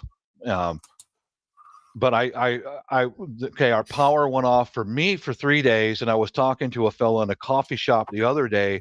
His area was off for 5 days, and the cell phones were shut off. And his normal escape route, there's 3 directions that he could go. 2 of them were blocked off by fire, and one exit to get out. They were evacuated in his area. One exit that normally took him about 10-minute drive took him almost an hour. It took him over 40 minutes to take this, because everyone is funneling in on that one road trying to get out because the fires were raging. Keep that in mind. And it's going to take you a lot longer to cover a little bit of ground because of fire, and they use it. They'll keep using it as long as it works. And did you see it come in waves at all? All at once. Yeah, in my area, all at once. Boom, the fires are here. Like, what the hell is going on, man? What is this? No, it wasn't in waves. These guys are fast. They come in fast, and there's hundreds of them. I didn't get in any gunfights or anything, but I saw the destruction that they did, and they hit like that. And remember that they're ahead of you, so they're lighting fires as they leave. So you're going to have to try to get through the fires to get out. So, as far as being able to be forewarned, maybe you can be, maybe you can't. We weren't. We didn't. We hadn't. The power was off. They cut power. That's the first thing they did. And then up in the area where I talked to this guy in a coffee shop, he lives in the hills. And they shot the shit out of the cell phone towers. So there was no communication. Oh. Yeah. So there's no communication, no power. The only way they were evacuated was a fire truck and the police cars with their loudspeakers, evacuate. And that's why I hear from Bubba from the middle of the nowhere hills. They won't try that around here. It's like, you don't know what you're up against, man. And I had a guy from Kentucky say that to me the other day, and I said, dude, you know how they cut power? They use chainsaws and they cut the wooden power poles down. And the chainsaw is right next to your one road in, isn't it? I mean, the power poles are right next to the road. They cut them down and they drop them across the road. Now you're isolated. What are you going to do then? What are you going to do? You could also be living next to a deprived area, and they're just waiting for any opportunity for it to kick off, and they'll just join in. They'll join in. Yep. At any point did you think about evacuating and going somewhere else? I did when a major fire was raging not far from my place. My daughter and I drove closer to it to see if it was advancing towards us, and right about then they got a helicopter dropping water on it, and it was starting to put it out. But yeah, I was definitely while my daughter was driving me over there and I was filming, and I said, honey, when we get back home, be ready to bail, be ready to bolt out at any moment in case that fire comes closer. But fortunately, in our case, the helicopters were starting to put the fire out, and they had to resort to airborne fire extinguishing because it was that much here, And I had bags and stuff like that ready to go. So for us who are into being prepared, it wasn't a big deal. But for everybody else, who knows? To me, if it comes between helping, John Jones over here or getting burned alive, well, guess what, John? My daughter and I are gonna go. Yeah. So in that, did the was it just police, or was the National Guard called in, or any sort of military support? Later, the gov. Yeah. So did get to that point then? They did. Well, that's final. That's what finally ended the riots in the cities. Was the governor finally called curfew? That's one step below martial law. Yeah, curfew. Because from that moment forward in the cities, they had the police were in the front, the National Guard were in the back. And behind the National Guard in their body armor, and they had these long batons and riot gear, and behind them were armed soldiers with M16s and squad automatic weapons. They were ready to start shooting. But as soon as the rioters saw that, they went, end it, and they called, you are under curfew orders. If you do not leave immediately, you will be arrested. And that's what stopped it. But they kept going for a couple more days. It's nothing to joke around about as far as the riots, because they went nuts, man. It's scary. And okay, I'll get back to the part where they got the law enforcement exhausted. These guys are worn out and injured and all that. And what they did in an instant, they went out into the suburbs. They went out into the small mountain towns, the small communities. So you guys out in the sticks, you're not immune from this. They're not. Then they went to the suburbs, and I believe I mentioned this before, but I remember seeing it after the power came on, was the police chief for the city of Seattle was a black woman, and she lived in a small town in the foothills. And they had one county sheriff to guard her family. One guy. That was it. But the people who saved her were her neighbors. Her neighbors blocked off the roads with their cars and trucks, and the neighbors went out there unarmed and was pushing away the Antifa who were going to go and tear up her house and kill her family. The neighbors stopped it. In another small mountain town, they heard that Antifa was on their way to kill the town cop, little tiny town. Everybody in the mountains emptied up with their AKs and their AR-15s and their shotguns and lined both sides of the streets in the one small town. Antifa showed up and they turned around and they ran like hell. They got the fuck out of there. They did. They did. Yeah, Mhm. or otherwise they would look like a Swiss cheese. Yeah, and the people in the mountains, they bring their own shovels. They would have probably never found their bodies if they had to kill them. You know, Probably not. they might have killed some of them and then buried them, but I don't know. You know, I won't. You know, but that's the. I mean, these guys are fast, man. They're just like that. They move quick, you know, and they leave destruction as they go, so that it makes it harder for you to be able to get out. You know. So, do you think where you are, the community is so polarized that it's got the potential to kick off on the next elections? The losers. Yeah, I'm pretty sure they're going to do something, but we're all ready for it here because we've been through it. I've talked to my neighbors and that fellow in the coffee shop the other day. If you weren't into preparedness before, they sure as hell are now. A lot of people won't talk about it at that event unless you bring up the topic. Yeah. And the population here learned fast. We better be ready to get in the car and go quick. You know. So I'm seeing this all over. No matter who you speak to, whether it be someone at the bus stop, someone at the community neighbor or anything, all these people, it's the elephant in the room. People know the situation on the streets now is that tenuous and could flash over at any minute. They're just, no one talks about it unless someone brings it up. It's like some sort of secret. Yeah, I know. And then, game. Yep. Yeah, and then if something does happen, they will expect everyone to suddenly say, "Oh yeah, let's join in and do all this sort of stuff and act together." You know. yeah. The Community bonding, definitely.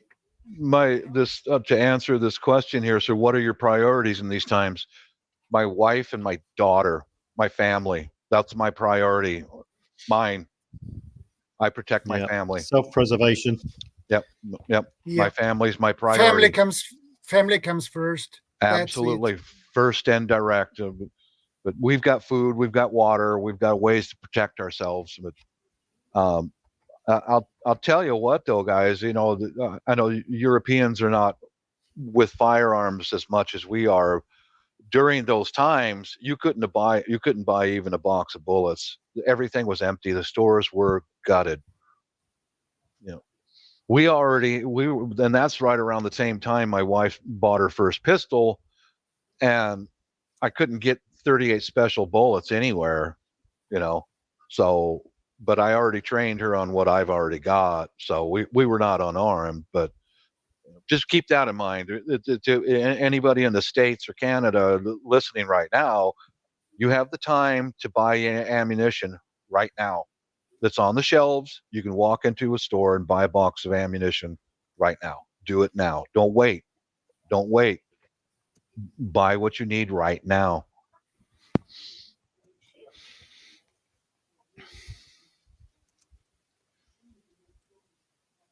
Yeah, yes, there's Survival, Deer Love Survival Channel. You couldn't even buy spears. You couldn't buy knives, baseball bats. They were all gone. All of them. They were all gone. Any way to protect yourself was sold out. Yeah. Yeah. See, that's desperation. That is. That's what it was. Last minute need reactions. I mean, we've all riots. There's been so many riots in the past in so many countries that it's easy to just a bit of thought goes together to have some sort of contingencies to come up with this sort of stuff. Yeah, people are kind of foolish like that way, that they don't think about it until it's too late. Yeah, you know? Definitely. And then when it's too late, they'll blame everyone else. Yeah, that's what dumb people do. Yeah. I mean, be honest, you know. Yeah. Yeah, this is I'm making something right now for escape and evade.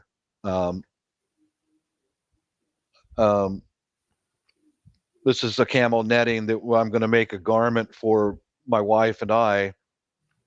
So if we have to bail out of here, we're going to start off by car if we can get out. And this is stuff that's going to come with us. along with some other netting that's on my channel, so that even if we get stopped in traffic, we can jump out of the car, take a hike, go into a place of shelter, sit down and shut up and wait it out. A little bit of food, a little bit of water. Yeah, it's similar to a ghillie suit, Idaho, but this heavy netting right here, I know it's hard for you to see, but it's for a golf course, so you can hit your golf balls into this stuff. And I learned a lesson from looking at camouflage patterns from the past. The Japanese army in the war in the Pacific, this is what they used for camouflage. They put it over their uniforms, and they used foliage to stick it into the netting. They used leaves and sticks and branches, and that's why our fighting men in World War II had such a hard time killing them, because they couldn't see them. So I took a lesson from the past. Yeah. We all should do that. Mm-hmm.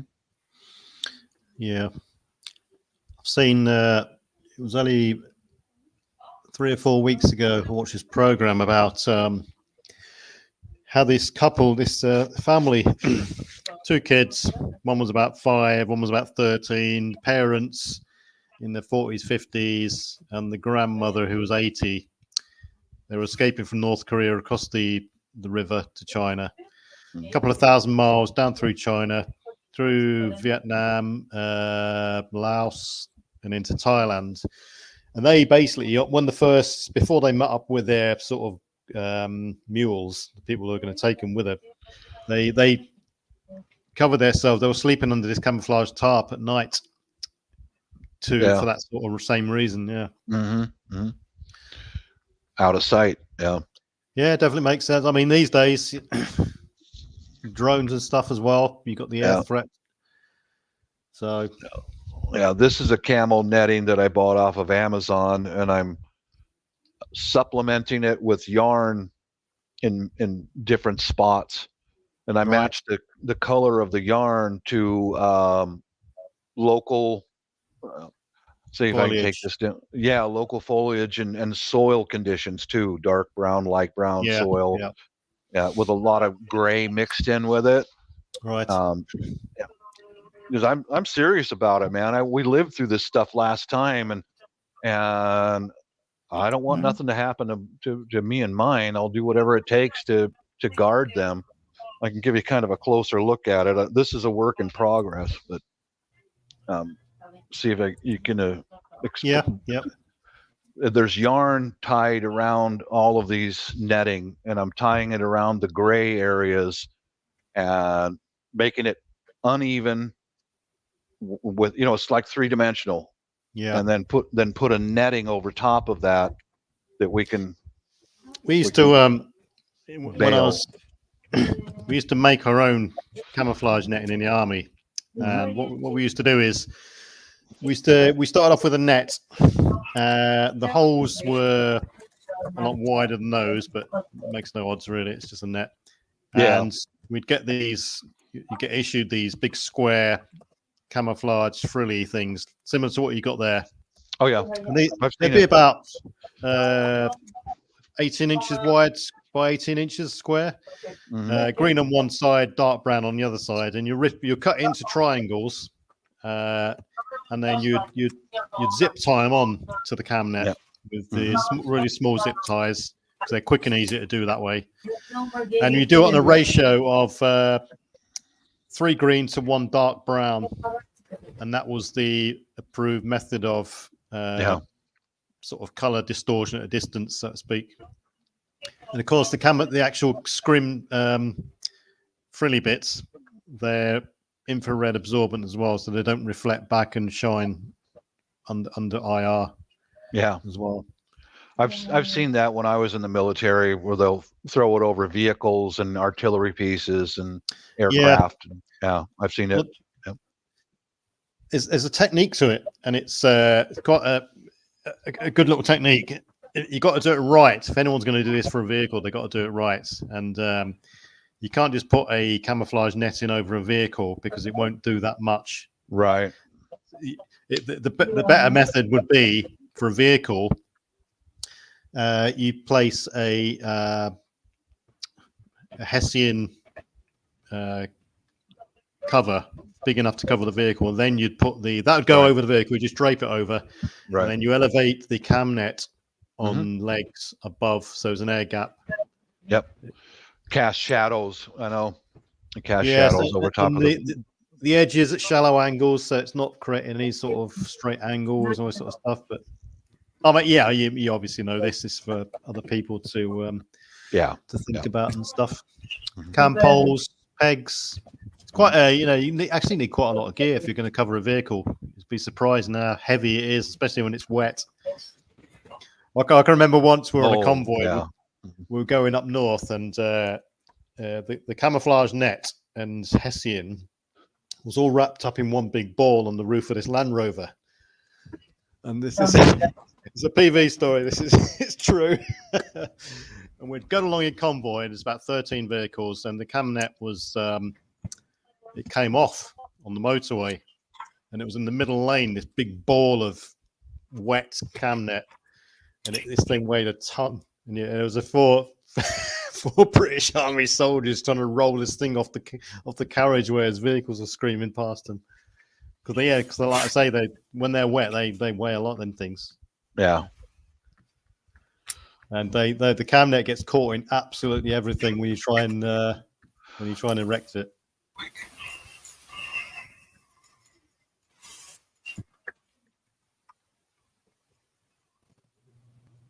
Yeah, so they were cooking. That's why I muted and everything. But the only thing I found, That's okay. I went searching was in Dayton, Ohio. They said it was like 9 o'clock last night. So Dayton's like a hour, less than an hour and a half away from us. And there was a car bomb that went off in front of an empty house. But I was like, that we would have heard that, and that was too close last night for us. So I was just like, what in the world? So I was thinking, were people doing things last night that just, like, Yeah, it could not happen anywhere, random anytime. at all? There's so many fruitcakes out there. It could happen anywhere, anytime. You just got to be ready and aware and have some sort of plan. Was that your net, Bob? Yeah, you can get a 4-foot by 5-foot piece of this off of Amazon. Yep. And at least put this over your body. And then this is how the Japanese hid in the jungle during World War II, and they put branches and leaves inside of this stuff and made it almost impossible for our soldiers and Marines to see them during World War II. Learned a little lesson from history. Yeah. Where do you live? You said there was a car bomb by your house? I'm in Columbus, Ohio, and last night at 1 a.m. there was this sound, boom, and there's no record of a sonic boom. There's nothing in the news. It wasn't a shooting or anything, and there was nothing. We found nothing that would have happened, like a car hitting a pole or another car or anything. So I was looking while I was out. There was something that happened in Dayton, Ohio last night, which is a little over an hour away from us. But I was like, that happened at 9 p.m. there. This was like 1 o'clock in the morning here. So it's like, people are just crazy nowadays. Yeah. But it was just weird. When you were talking about Antifa, we had that here in Columbus also, and it was contained to downtown Columbus, and they didn't spread out, but we were ready. We were ready in case they told us to be ready. It was in the news. They were coming, they were marching downtown, and they told people, you be ready. If the warning went out, you were to stay home and don't go anywhere. Yeah. So, but we were ready for that. But last night, that was just the weirdest thing. And still, they went out and got dinner and everything, and nothing. They found nothing. Nothing would have, like a car wreck would have happened or anything.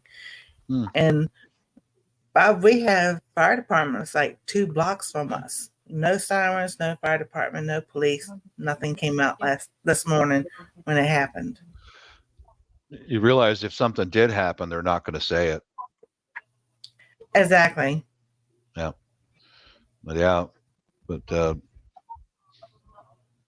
that's those two garments. I'm going to make two garments out of this stuff right here, 3-dimensional, deep, and plus it's going to be simple. I'm just going to cut a slash in the top of it, so the wife can drape it. Wife and I can drape it over our bodies, get behind that camel netting. It's on my channel, but we're pretty well armed here in my family, and we're both going to be carrying. We're all going to be carrying 2 sidearms. I've got a here. I'm going to show off a little bit. Just a second.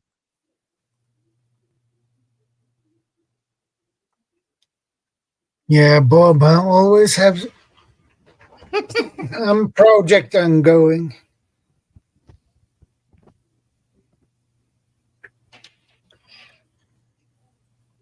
Can you drop his link in the chat? This is an H harness. I got the H harness and the belt off of Amazon. Almost all the stuff I got on Amazon. That'll go over top of this garment or even underneath it, and we'll both have 2 sidearms and a razor sharp knife. But yeah, I've been doing this stuff for years. But yeah, that'll go over top, maybe over top of the garment or not. I'm not sure, but the wife and I will both have that. And I'm not. My intention. I am prior military, and I'm no Rambo, and I'm not going to lie to you.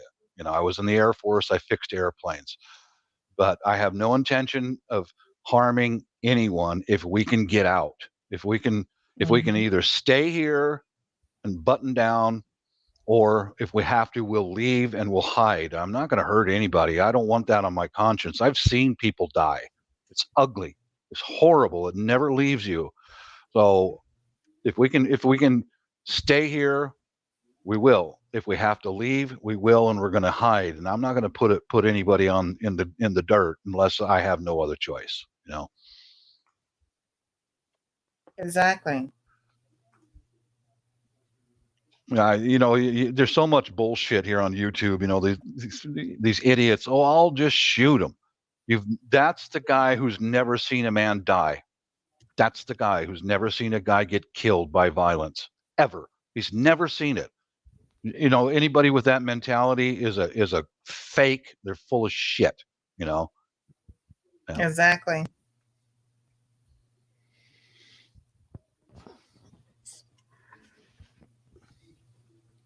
Yeah, I was I grew up with the medical stuff because of my grandfather had a stroke and everything, but I was an EMT for 8 years, but prior to that, we've seen stuff.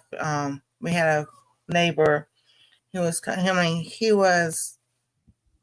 a tree. His house is like 5 houses up, so he ran in and fell asleep at the wheel and hit the tree and everything. That wasn't great sight. Then we had from our main street.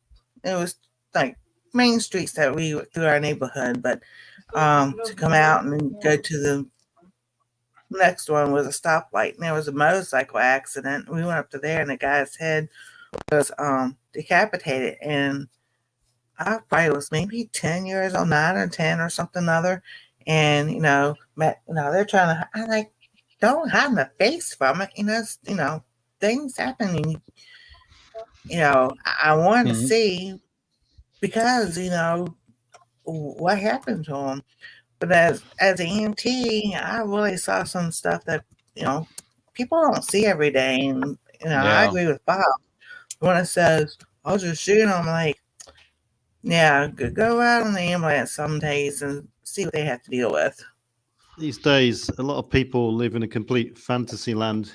Yeah, the fantasy is it's a sanitized version of the world they're seeing through TV, the internet, social media, games, and right or wrong, whatever. People let their kids play all these really violent video games, and it just escalates from there. And it's part of the social sort of engineering of their brain to think that all this is stuff is a laugh and sanitized. And until it becomes real, it suddenly sort of hits them then. Yeah, it's a completely different scenario, the real and dirty world, definitely, for sure.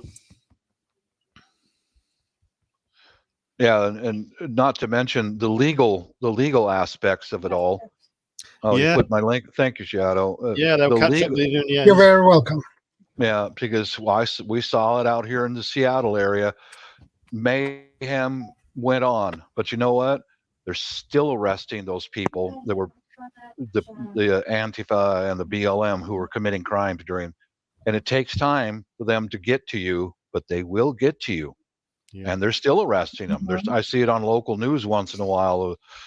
Just a few weeks ago, there was a fella that he assault and rape in the Chaz area in Seattle, and they finally caught him, and he got 13 years in prison for what he did. I think it killed a guy and raped somebody else, and it takes time, but law enforcement does come back. There's not the thing is society completely break now. It's not going to happen. I mean, you look at World War II. The Soviet Union was plowed under, millions dead, but law enforcement came back. Right. Yeah. Yeah. Shadow, these days. Pardon me. Let me get this across to Shadow before I forget. Shadow, even where you live in the cities, get some of this netting if you care to. Roll it up, put it in a bag, and even in the city, you could use this stuff to tie whatever onto you to make yourself harder to see if you have to get out. Even if it's street garbage, tie that onto here and sit down and be quiet.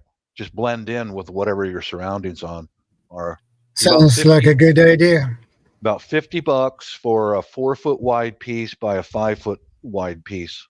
$50, $40 on Amazon. You get some, That's not bad, actually. It's a good price. It's get some affordable. sandbags. You can cut sandbags into strips as well, into small strips. Mm-hmm.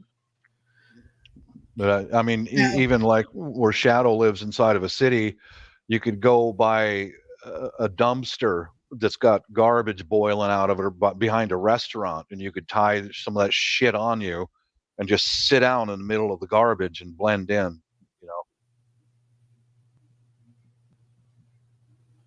Well, we used to do that as kids, and we used to thought, now that people think we were crazy back then, but we used to play that stuff and everything, and we go rake up the leaves and everything, and put it in our shirts and everything, and in our hair, and then lay in it and see how well anybody could find us or not. Mm-hmm. And so, yeah, in the woods, we had a dead end street.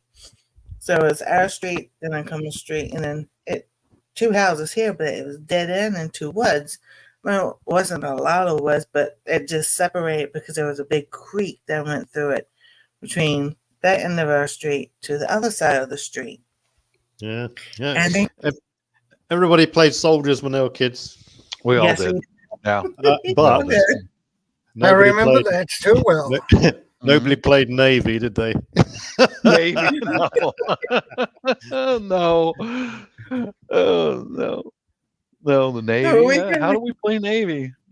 we had jumped that creek, and that creek was like, oh my goodness, I stayed 70 feet deep because it was like we wanted to jump over to the other side because we were always told, don't cross the creek, don't go in the woods, don't cross over there. The other house over there is haunted. People, it wasn't haunted. It was black people who lived there, and I was like, it was just that it was on the other side, and they just didn't want us going exploring. So, 13, 14 years old, we went exploring very much. Look at what CR put in the side chat. Yeah, if we ever play hide and go seek, just let Bob win.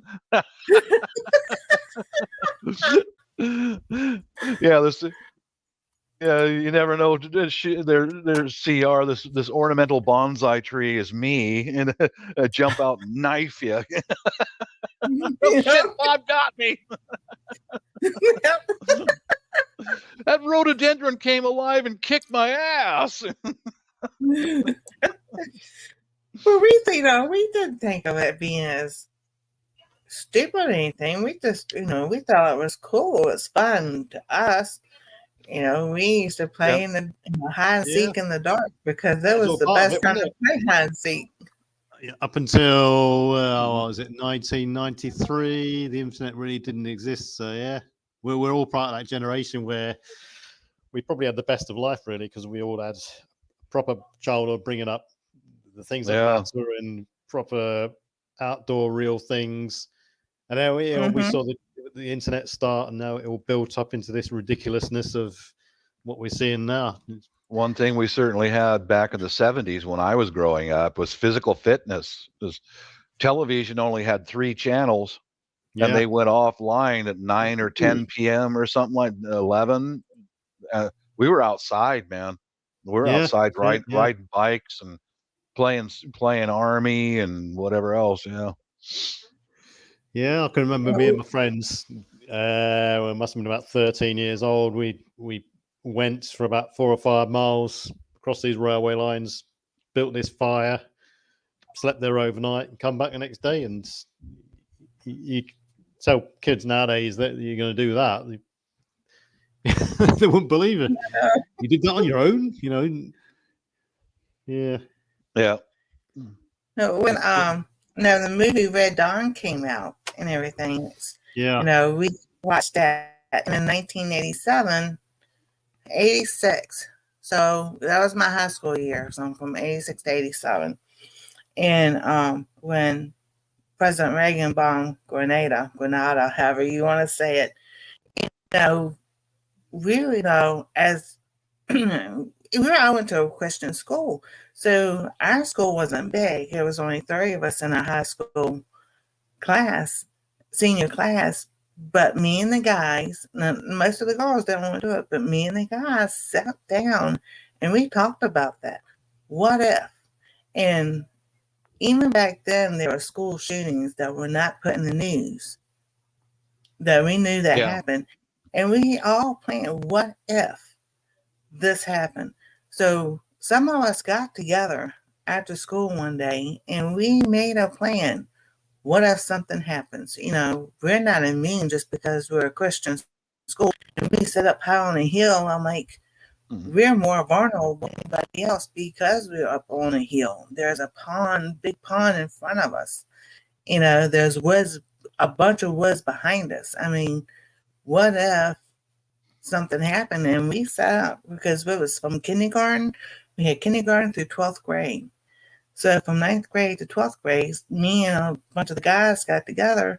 There were some other girls and everything in there. And we talked about, what if something happened? Because our principal didn't want to hear it. Ain't nothing going to happen. Y'all just making stuff up. Well, that year, something did happen. One of our classmates got into it with the principal, and I don't want to say he lost his mind, but he got mad enough that he set the school on fire. And it was at nighttime, but what if he had done that during the day? Yeah. You see, so sorry, go on. So that's why we would want to be prepared, and we would make scenarios of how we get the class, to protect everybody in the classroom, or get to another classroom and help them out, how to get out of the building and everything. Besides fire, we did practice fire drills, but I mean, that was beyond that. They didn't want to do anything else. Go ahead. Go get some of this netting wherever you live, and put some of this in with it. One of these pruning shears. You can hide on any commercial property if you just get in there and quietly cut branches off, stuff them in the netting, sit down and blend in and shut up. Got to pee your pants if you have to. Just don't move. It's about $40-$50 for 4 feet by 5 feet of this stuff, and there's probably another $15 for a pair of these. We don't want to be out there with an axe whacking on a tree. Just clip, stuff it into your netting, and you just fade back and sit down. That's the best advice I can give you guys for today. Don't forget these. Exactly. We have to we use those in OPs as well, secateurs. We used to carry some chicken wire. Yeah. You burrow yourself into and cut yourself a little sort of cave into a dense bush, and you press the chicken wire in on the inside of the bush to make some sort of support, and you just stay there basically. Yeah. Yeah. Yep. You look at what the German army used during World War II on their helmets. They used wire. They used chicken wire on their helmets. Oh, Learn from history, and the Japanese used netting over their bodies. Yeah. Even I mean, the Western world, people are more adept at seeing soldiers and camouflage and stuff like that. But yeah, all people got to do is look at, say, Vietnam as well. They were good at hiding away and having rollover OPs and all this sort of stuff, springing up out of nowhere and using foliage to their advantage and stuff. Yep. Yeah, definitely.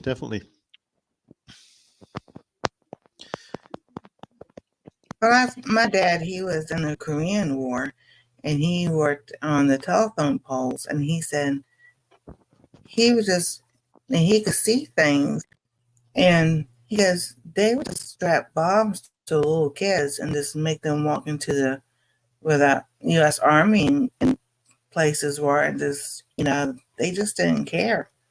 Oh yeah. And I was like, man, so same as Afghanistan, Iraq, all this sort of tactics still employed. Easy, manipulative people, or use of a proxy bomb, stuff like that. Go and do this, or we'll kill your family, and this sort of stuff. Yep. People in the Western world, they're just so wrapped up in cotton wool. They just have no concept of oppression. I'll just call the police. Yeah, exactly. You're on your own, basically. I mean, I've got a relative who's a policeman, and he just told me the other day, people will be amazed how little police there are covering areas. Yeah, and it's just so overmanned, undermanned, overtasked, time stretched. It's just purely reactive and prioritized. Even ambulances, for instance. If I call an ambulance now and I'm still breathing, I won't see one for 4 hours. First question that comes out of their mouth is, the patient still breathing? Before you got a chance to say anything. Right. If the answer is yes, that's it. Priority goes right down. Yeah, it's so, like I say, so wrapped up in cotton wool these days, and we're so, I agree, over entitled, selfish. What all people think about is the fake ass, fake eyelashes, fake boobs, fake lips. Yeah. We've all seen it. We know where we're coming from. It's like, she says, Alexa, call the police. Yeah. It's not, like I say, it's only until people have been exposed to some sort of event or hardship, and then they change their ways. It takes a switched on person to prepare otherwise, who hasn't been. Right, I've got to depart. All right. Got to shoot off, Shadow. Take care. Also. Thanks for stopping by. I'll catch you later. All right, take care, PV. I got to go wife will be home about 2:00, and we're gonna have a snack and go out on a date. So.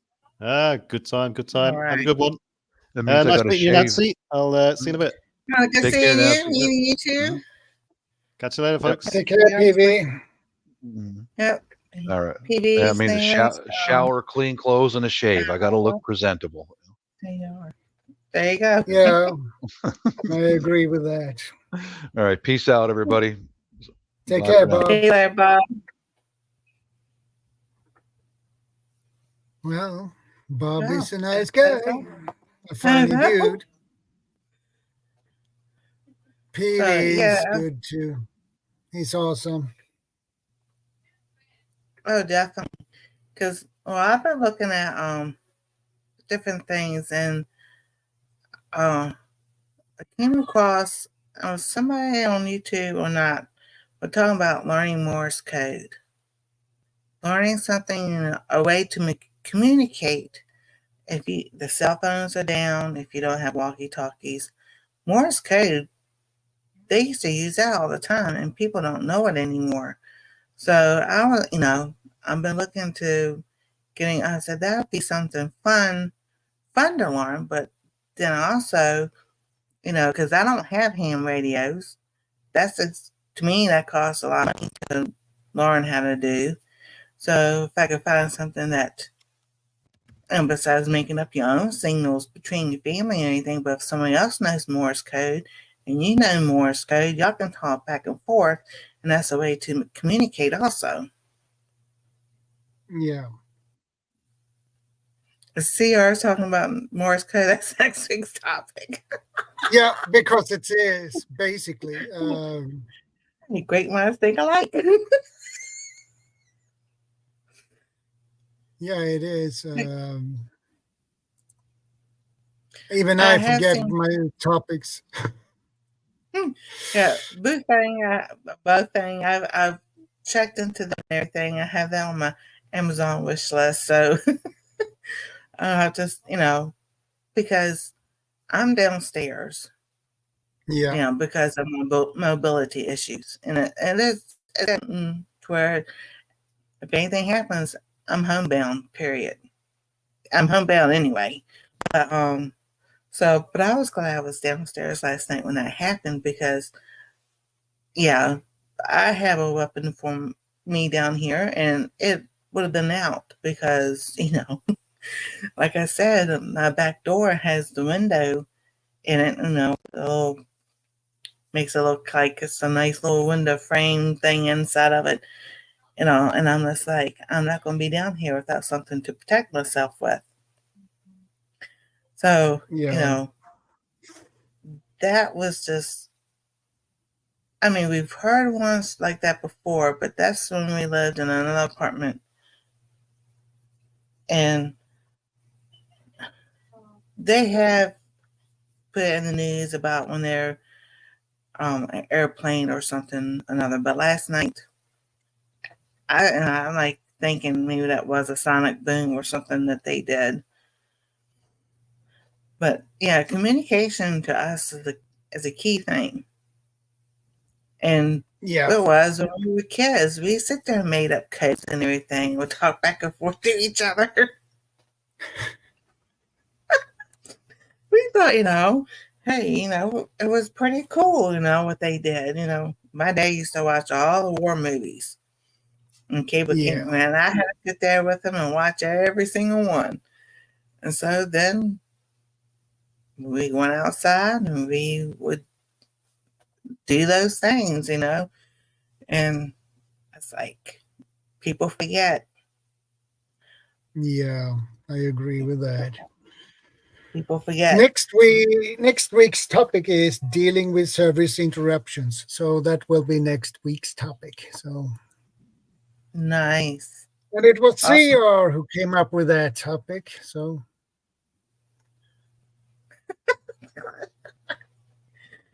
I go to thriftbooks.com because they can get books, used books, and a lot of them are still in great shape and everything. And they've got several of them about Morse code and stuff. So what I do is my little secret.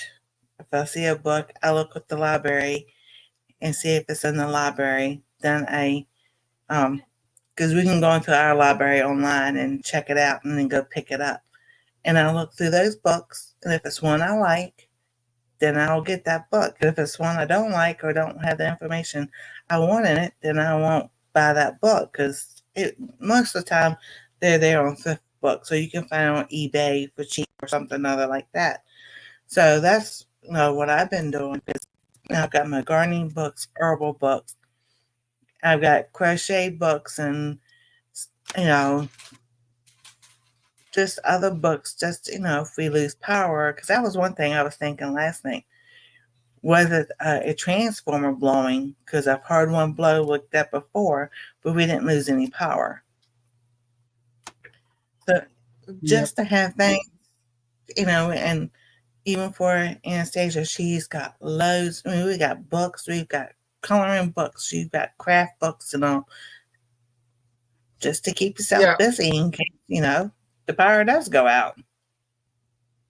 Yeah, that's a good thing to have. Books is always useful. You always learn something from them, especially when the power goes out. Exactly. So, what I had told you about that, all right, so back in September, was it September, October, a coworker had told my son and daughter-in-law that,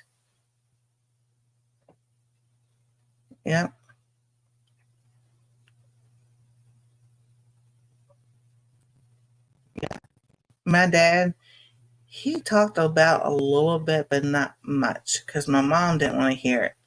So he always told me because nobody else wanted to hear it. But when he got together with his brothers, they would talk war stories. Yeah. But we were told to listen to them. So, but anyway, so I forgot what I was saying. Goes that quick?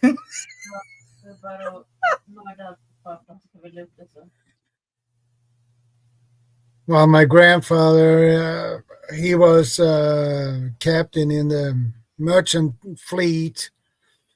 He was his ship was sank twice. Oh my goodness! Yeah, by submarines, torpedoes, Yeah, and one time when he has anchored in Paris, and because they had to unload the ship and load the ship with new stuff. But when they were heading to go again, set sail and go again, before they could do that, there were a guy who came in, said, "Hey, I require your whole crew." What? Everybody, you can't leave this harbor. You and your crew will go into the shore and help us. And he and his crew had to carry dead bodies in Paris. Oh yeah. I asked my dad, how did he get home? He goes, well, they, when when they got home, he goes, we're on the Navy ship. He goes, he didn't mind being on the ship. He goes, but when they were in a storm, he goes, that was my scariest thing. He goes, because we know how big Navy ships are and everything. He goes, but that one storm, he goes, it took that boat and went up like this. The nose, it came back down, and the nose would touch the water and come back up. And he goes, that was scary because they all thought they were, that ship was going to go down. Yeah, I've been on a ship. I was on a ship when I was 17. And it was really high winds. It was 42 meter per second. So the ship, and we had the worst ever in the bow. There we had our cabins. So when we lay down to sleep, we could feel when she went up and when she go down. But at the same time she went down, she began to roll like this. And it felt like the ship would flip over, but it didn't. Yeah. And I was like, oh, that's a good, welcome, my baby. Let's flip you over. I was like, at one point, I had thought about joining the Navy. This was when I was in high school. And then I scored high on the ASVAB test. And then I waited a little over a year when I went to go join. And I had to take it over again. And the English always got me. And he was like, you have to wait 2 weeks to come back and take it. I said, you can forget it. I didn't go back and take it because I already knew I'm not going to brush up on my English just to pass a test. But they gave it to us in high school. That was my senior year. The recruiter, he looked at me, he goes, do you know you could go do whatever you want to do? I'm like, what do you mean? He goes, you scored one of the highest scores I have seen in a long time. He goes, and you outscored everybody in the school, in your in the school, or the high school. And I was like, oh, okay. He goes, well, I was in ninth grade, not my senior year. He goes, come see me in 4 years. And he gave me his card. And I was like, and I really wasn't interested at that time. But then, like he said, back in 1987, with all that stuff going on and everything, was like, we'll go sign up.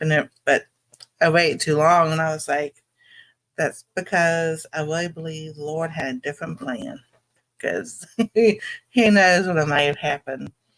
Now I have family that's been in the service up to my cousin, and my cousin, I think the last one that I know of that was in the Navy. So even all the way back to the Revolutionary War. Yeah. That's way back in time. So, but like I said, when we were growing up and kids go outside and play, and we played Army, we played hide and seek, and that was our thing back then. And I think there are kids who miss out on that, but my kids didn't. They played. We had video games and everything, but I also took them out. We went hiking, and we went in the woods, and I did teach them survival skills. So what if something happened, and or if this, you're somewhere and this happens, so do you know what to do, where to hide, how to get away, and everything. So even with me and Anastasia, when we used to go outside, I did a code word with her. Yeah. And it's a Spanish word. So she would know if I said that word, she'd have come to me right then and there. Instead of calling her name or her nickname or whatever else. And so one day we were out there, and I saw something happen, and I said it, and there were some Mexicans walking down the street, and it wasn't even them. It was because this car had kept going around the block, and they were going slow, and they go fast, and they go slow, and they go fast. And I said, I could just see something happening, because out here in the front, people could park on the side, so they were wheeling around the cars. So the next time they started coming through, I had called her, and I used that Spanish word, and they just looked at me so funny, like, oh no, she knows Spanish. I didn't know nothing else. And she came to me, and I explained to her, I say, see that car that keeps going around? She goes, yeah. I said, that's the 4th or 5th time it's been around, and I don't like it. It's going fast, and then it goes slow, and then it could hit one of these cars, and, just explain to her. Things could happen in a second. So I said, you just sit here, because she had her chair. I said, you sit here with me for a while. Let's see what happens. After I got her to sit beside me, it stopped. I never saw the car again. So I was like, I knew exactly what you were doing. So I told her she can go ahead and play. But those words work. If especially like in a grocery store, or if you go to the mall with your kids, whatever, or family members have a code word, and a code word for each different thing. They can have a meaning for each different thing, So Yeah. I've done that with my kids. I do it with Anastasia. Well, it's a good thing to do, to learn and teach them. Mm-hmm. Definitely. Because they will, it's a win-win situation for them when they get older and adults and whatever.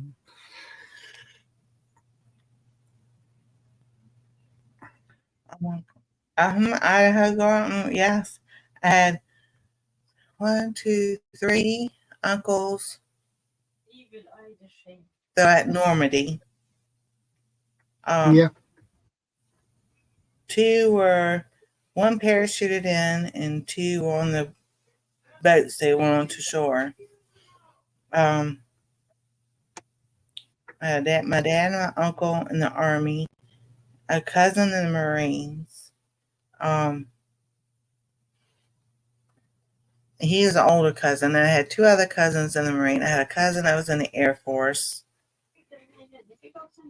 A second cousin that was in the Air Force. And somebody else. I can't remember offhand, but it was like military was all our thing. They taught us how to do stuff growing up.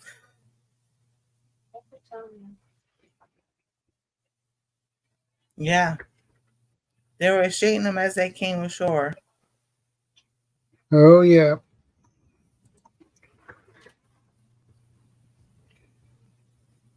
I say those are the stories I wanted to hear, and we were told, yeah, don't sit around them, keep going. So my cousin that was a Marine, he was a Marine in Vietnam. Yeah. As the girls, we couldn't listen to the stories, but my kids, my son, older son, he could listen to the stories, so he knows Yeah. the stories that he did, and he goes, yeah, there's a reason why you couldn't listen to it, because I don't want to say recon, but I think it was a sniper or something. The stuff that he had to do in Vietnam, it was a hush hush thing. Yeah, especially if they are snipers. It's a lot of hush hush things. And they can't tell anybody about it because it's still classified. Yeah, he died in a motorcycle accident back in 2011 or earlier than that. So yeah, because he was a car came out of nowhere or ran a stop sign and hit him. So Ouch. everything that he did, he went to the grave with him. Yeah. So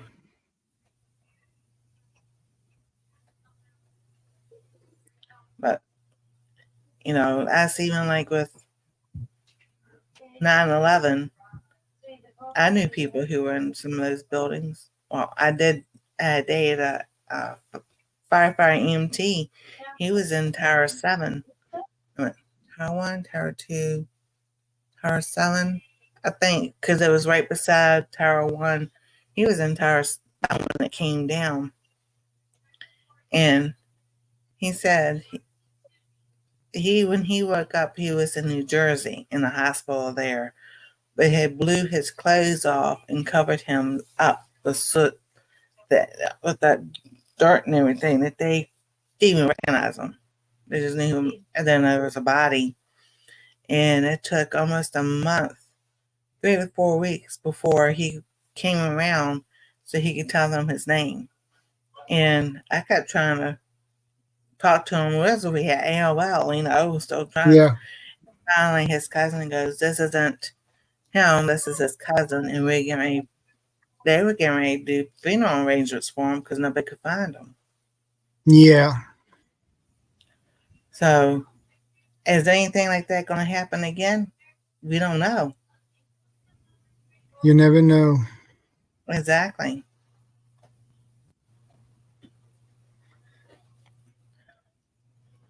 So, oh yeah, I'll definitely be there next Saturday. Talk about communication. Yeah, that will be fun. Definitely. Actually, that is a topic no other channels haven't talked about really. So somebody has to be the first, at least. Exactly. How do people want to communicate when when things go down? You don't have a Mhm. ham radio. I don't have like you don't have a ham radio. I don't have a ham radio either. You I know, just have. We have really different regulations here when it comes to radios. You have GMRS radios. Those type of radios are illegal here.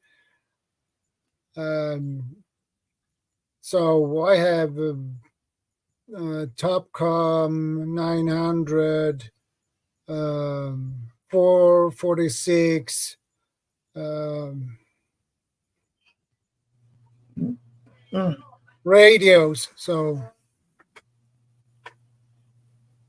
We used to have like CB radios. There's still CB radios out there and yeah, everything. I CB know. radios you can buy here. That is no license on them. Uh, that Right. is something I need to buy a CB radio. And then walkie talkies. We call them walkie talkies, which is what they are. But we have up here. I cannot find one of. I can't find them. Anastasia has hid them in her room. Yeah, So I was like, yeah. especially like Those I last night. have. It's a PMR radio, private mobile radio. So Yeah. those are license free. And I have checked on to take a license for ham radio, but I noticed one thing, and that is you need to do some math in it, and I really suck on it because it has to do with electricity to do, and you need to do that kind of math, and I suck on it. So no, I don't think so. I stick Yeah, with a CB radio instead. because last year all the talk was get your ham radio license, and that's what a lot of proper channels were over here all about and everything. And so I got a book. They say you don't need to take a class, just get a book and study the book. It's really easy. And I got the book and I was reading it, and I'm like, it's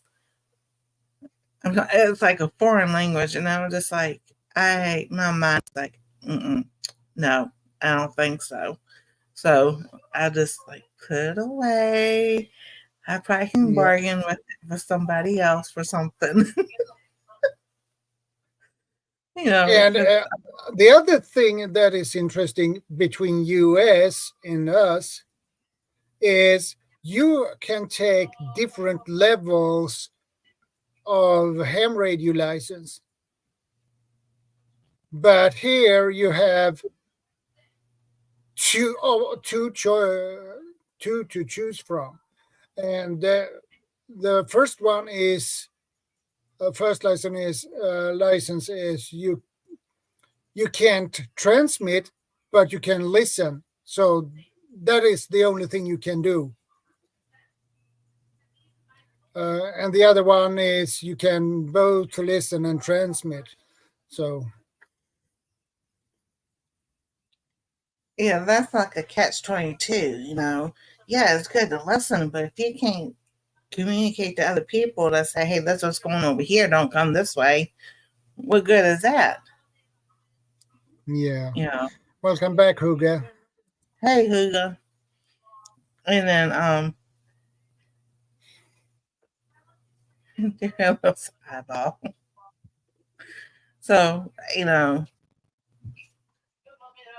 there's so many things, and you can't do it all at one time. And I know I was stressed out because it's like, oh, we don't have this and we don't have that. And it's like when people don't have the money to buy everything at one time. That's why some of the channels I just had to like, I had to stop watching because they was just overload and, you know. Min är inte det, men jag tänker stå och trycka långt här borta. Ham license test here is very basic, not difficult. It's a lot more difficult here in Sweden, I tell you that. Oh, okay. You know, and to me, it's not the, you know, oh, I've got this license or that license. It's to know that I have the knowledge that if I need to do something, you know, I can help my family than help somebody else, you know. Yeah. Yeah, gear sick, exactly. Yes.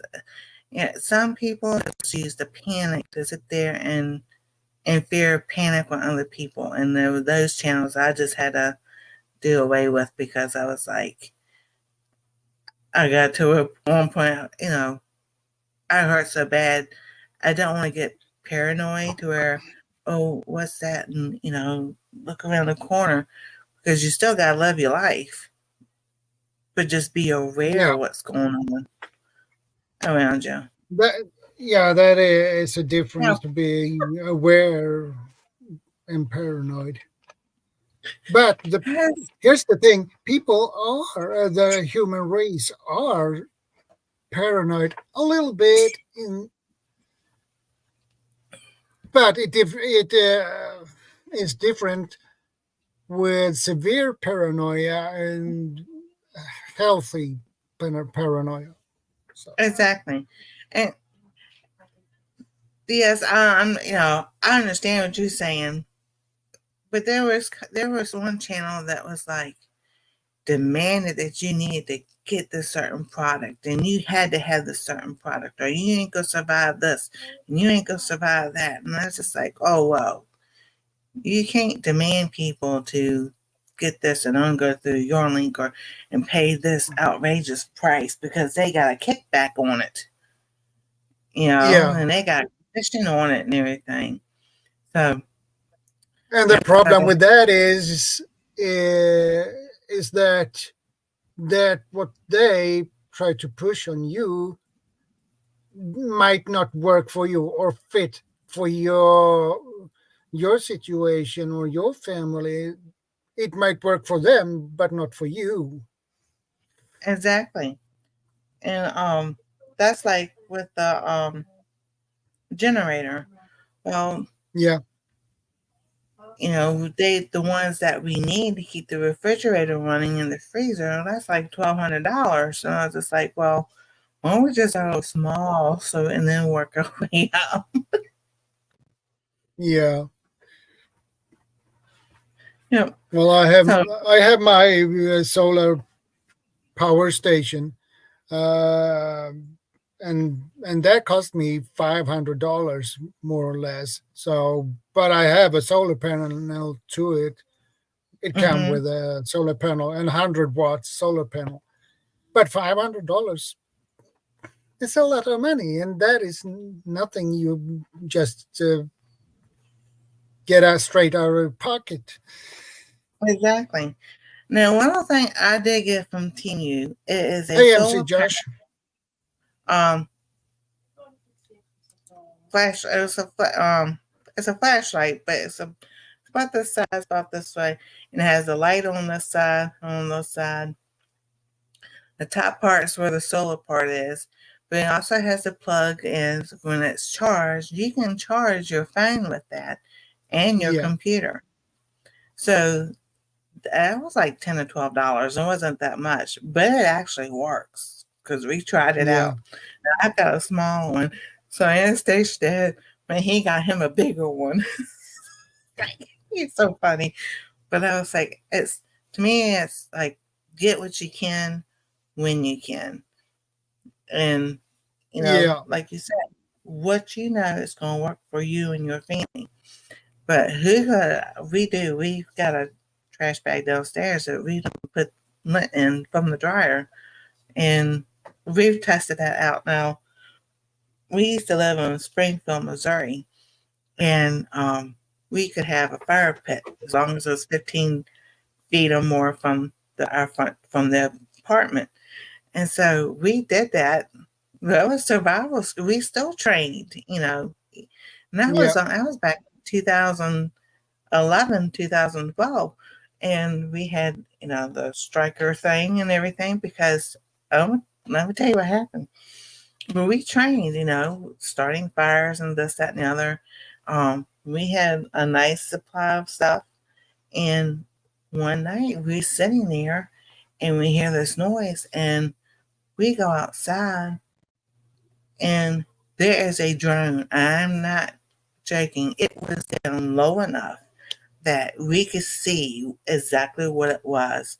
And it was not no small airplane or anything. It was a nice sized big drone, but it went right over us and everything. And I was just like, yep, they're testing stuff out. And that was back in, let's see, we moved in 2011. So that was like May or so 2012 when that happened. Yeah. So, but in Missouri where we were in Springfield. So Springfield's here, and then Nixon and all them, go down to, you can take Route 40 and go into Oklahoma.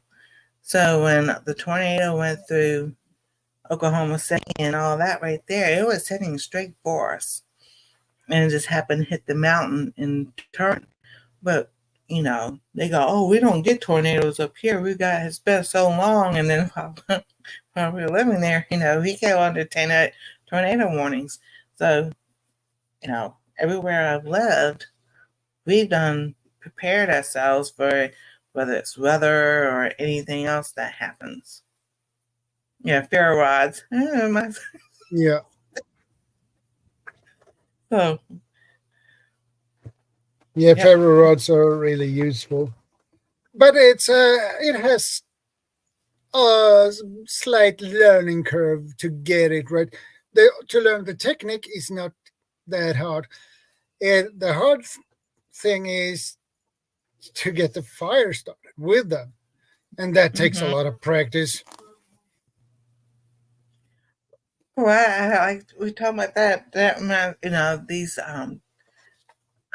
not one particular This is my fire company pit. that makes movies. Yeah, but in general, when they make animated movies and they show people, if they're in the woods and they do this and the fire starts, and it's like it's not only not that simple. I tell you, Anastasia, it really doesn't start that quick that first time. Yeah. So, no, some people it might, but she's finally coming around to where like she wants to learn that stuff. And like I said, she's a bow and arrow girl. Yeah. And through. And I was like, if she had a real set and then something happened, I feel sorry for anybody on the other end. Because she going to get you. Yeah. Cotton wool with wax. Yeah, Yeah, that is the classic. Yeah. Vitamins, when you buy vitamins and stuff and it has the cotton in it, take the cotton out and save it. Yeah. In some pill bottles, if you can call them that, they have some cotton in it. I saw that a lot when I was a kid. It was fun to pull that out and put it back again. Oh yes. Hey, Bob's gonna shower and shave and smells good. As always. Well, not always. Bob will probably fire me for that one. Vaseline, yeah. Because they're like, why do you want Vaseline? I say you'd be surprised what you can use it for. It's Yeah. made from petroleum. It's petroleum jelly. And people used to, my dad used to put that stuff up his nose and everything because his nose would be Yeah. dry and everything. And I don't look at him. I'm like, well, why are you putting petroleum up your nose? Because it's not made from petroleum. I'm like, yes, it is. Look and see where it's made from.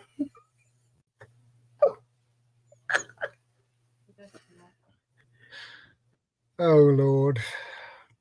Oh yeah, definitely. All the little see who can understand? We grew up doing that too.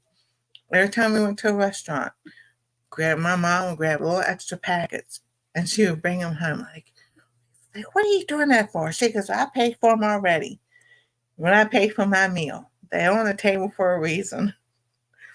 But Yeah. they came in handy when on like 81, 82, and 83, and we lost power for 2 or 3 weeks because we had bad snowstorms in Virginia. Those little packets came in handy. Oh You yeah. know, That's a long time to be without power. one time, or at least 2.5 weeks we were without power because it was just, it was bad. If you go to look at it now, but and you put it in Richmond, Virginia, 81, 82, 83 snowstorms, they done, yeah, they don't tell the truth. I mean, one year we had almost 4 feet of snow and we lost Yeah. power, and it was 2 weeks out of power. We didn't have power. And oh no, that didn't happen. See, like to change stuff. Yeah. Hey, I that's a know good we had some snowstorms here, and I know snowstorms is not funny. Mm-hmm. You can't barely see anything, and its problem, it has a tendency to take out the power. Oh well, And that's on our power off.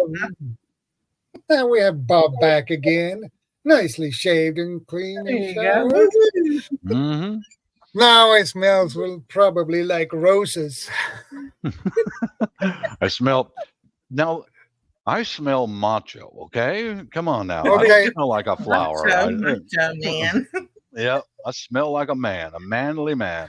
Hello, Huga. Okay, okay, you Yes, smell like a blacksmith then. because That's this is better. nice Okay. and warm. Mm-hmm.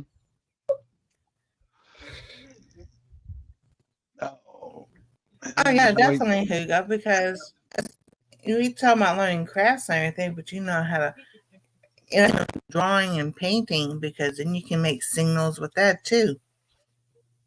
I have code, some people will think, oh, that's a cute drawing, but between family members, that could mean something totally different.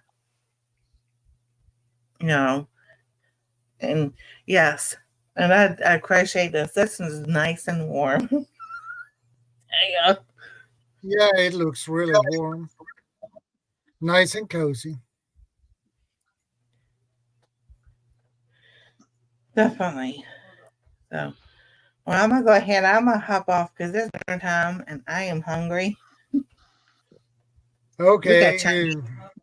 yeah, it was nice that you could join me up here and pop Oh up. yeah, That's really awesome. definitely Yeah, next I'd hope. Saturday because I want to be talking about communication. Next week. There's a Yes. channel if you want to look into. I will. Storms, radios, and cats. His name is Yes. Barry. He's in Kentucky. Yeah, hook up with his channel. Super cool, nice guy, and he's on a budget, and he can get you hooked up with some portable walkie-talkies and things like that. He's a good guy. Oh yeah, I sent out. Barry. He's really sweet. Yeah, I sent out his channel to a lady called Disabled and Prepping. She asked me what would I recommend for communications. I said, go see him. This guy, this is the man right there. That's the guy you want to see. Oh yeah, Barry. Yes, he does. Oh, so Well, y'all have a good evening. Hugo, I will tell Anastasia you said hello. We'll see y'all tomorrow. Alrighty. Yep. Okay. Yeah, I think I have been subscribed to Barry for a long time. I think I'm still subscribed to him. I'm not sure, but I have to. Yeah, I'm gonna. I get my prepping stuff right around the first of the month. Gardening, prepping stuff at around the first of the month. I'll wait for next check, and then or maybe 2 checks, and I'll hit up Barry. Which one on Amazon do you recommend? And he's already done that for me once, but products on Amazon change occasionally, so he knows all the UHF, HF, VH, whatever. I don't know what that stuff is. Just push the button and talk. That's all I know. Yeah, I'm still subscribed to Storms, Radios, and Cats. Yep. He's a good guy. Yeah. I gotta go in here and delete all these different pictures and stuff. I gotta make some room on my phone. Well, that doesn't hurt at all. I need to do that myself sometimes.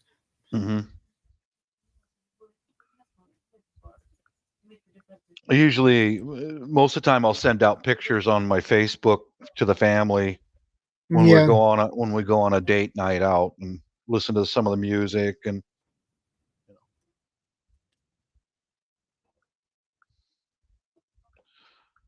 Just give me a minute here. I gotta get rid of all this stuff. Yeah, as far as being prepared, yeah, radios are going to be one thing that's coming. I would like the type that I can put a headphone on and a microphone right there and be as quiet as possible. But we all know that if things get real down and dirty, we're not going to be able to talk to each other over normal phone lines and all that stuff.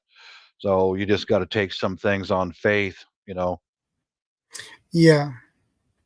that the family's well trained and they're smart, so they can get through most anything. But I think the training is one of the very important things, like learning stick and knife and whatever weapon you have, practice with it. There we go.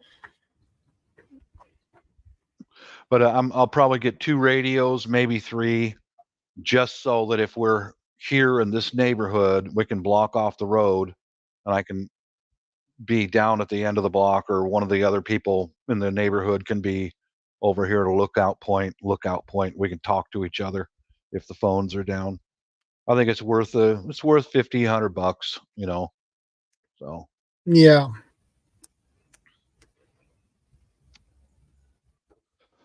Oh, you getting a ham radio, Hugo? Yeah, she probably have.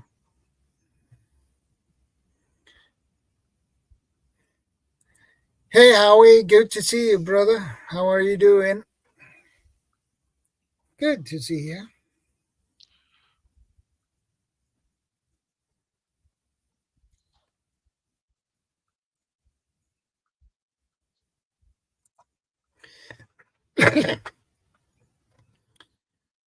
Hugo says it's unfortunate to have to buy preps for others, but I think it's worth it for group to have comms. Yeah. Yeah. I think it's worth having something so that, we live on a dead end and we can block it off. And if we could put somebody out there who can be concealed and relay information back to the family, and then they can relay information to the neighbors by word of mouth. Yeah, like OP or LP. Yeah, like observation that. post or listening post. Listening post. Yeah, exactly. Yeah. I can't imagine who would be well camouflaged to be out there. I don't know who would do that. I have no idea who would have the ability to do that. I just don't know.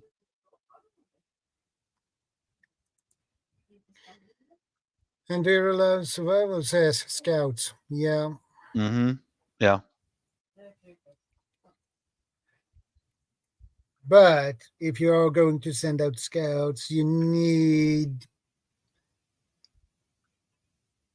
reliable people to do that job, Yeah.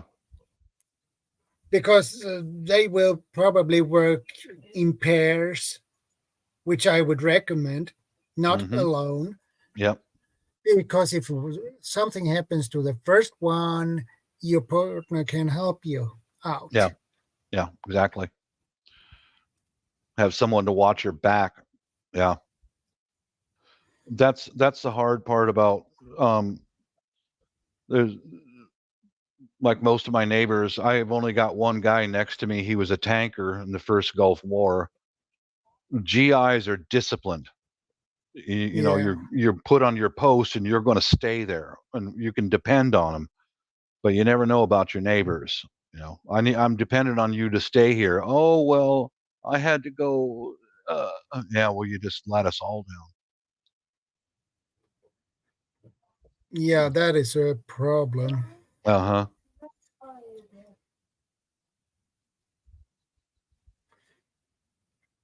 And it depends on how many you have in your group or in the family. And you need to choose those, first of all, is fit enough to do a scouting mission. Yeah. And two, they need to be skilled enough to defend themselves, Yeah. just in case. Mm-hmm. So they need to have some survival skills. Yep. They need to be good at running, because otherwise, if you're not good at it, you will lose your scouts, definitely. Gone. Yeah. They need to be fast, agile, have endurance, and have some strength too. Yeah. If I'm going to be the guy who's going to go sit out there and radio back to the family, I'm going to look like a guy going fishing, wearing a fishing vest and a fishing hat and a pole, you know, carrying a bucket and a gym bag. That sounds like I saw in one of the James Bond movies, Octopussy. They said a fishing pole and. Mm-hmm. Yep. Yeah, carrying a gym bag that I made and look like it belongs to a homeless. It's all torn up now and dirty and all that, and it looks like crap. Just look like a guy who's going to go walk down the block and go fishing. You know, hey.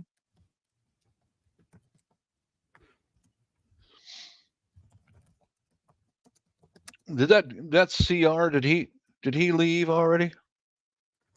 Yeah, he bounced out. Yeah, yeah, permaculture. Yeah, that's good. That's what we're planning on doing, as long as we can possibly be, is just be right here at home. You know, I got a couple neighbors I think I can count on. You know. Hey, Tammy, good to see you. Seed swap, right on, Tammy. And I hope that seed swap went well.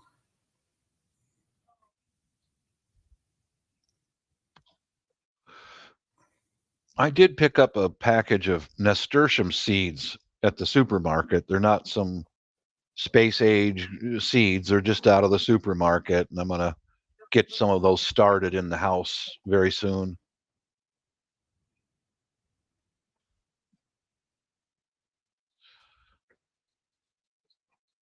Yeah. I just got to wait for the missus to get her little booty home. And how we are going to a seed exchange tomorrow. That's cool.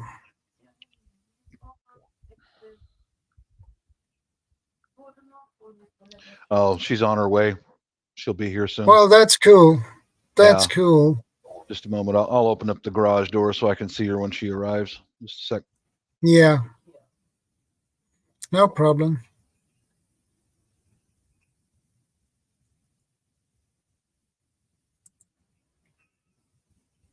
Uh, is there a way to know if your saved seeds are good? There is probably a way, but I'm not familiar with that.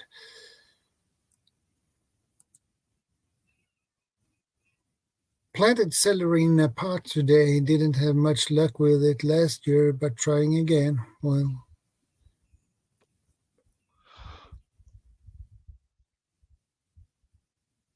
Yeah, Tammy, I'm really the only food I'm going to plant this year will be probably welcome back, Nancy. another rhubarb or two, because some of them I learned what was killing them was earwigs. So, and then a lot of strawberries. I love having strawberries. They're so delicious.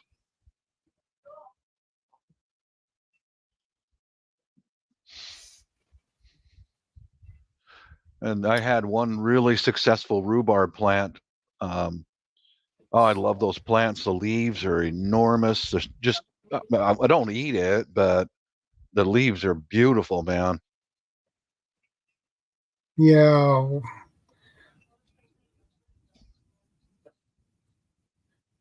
Rhubarbs is really delicious.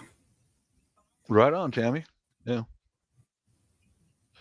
Yeah, if you can tolerate, some people can't tolerate eating it, but if you can tolerate eating it, it looks nice and it's also food. Yeah. Well, I remember when I was a kid, we just took the stem and just chewing on it Mm-hmm. raw. We didn't do anything with it. Yep. I Same with had me. no problem. I had no problem with it, but I Mhm. know some people can have some issues with that. When I was in high school, I worked for the Japanese farmers around here, and most of them grew rhubarb. It'd be a hot summer day out there with a hoeing the weeds down, and I'd get a dry mouth, and I'd break off a piece of rhubarb and my pocket knife and a little sliver of that and throw it in your mouth, and you don't have dry mouth anymore. It just wow, man, it just starts salivating. Oh boy. Yeah, and you begin to drool like Mm-hmm. a beagle or whatever. Yeah, yeah, Or like yeah. Homer Simpson. Mm-hmm. Oh, Mm-hmm. No, I did all that farm work the whole time I went through high school. A lot of the other kids worked fast food, but I went out on the farms and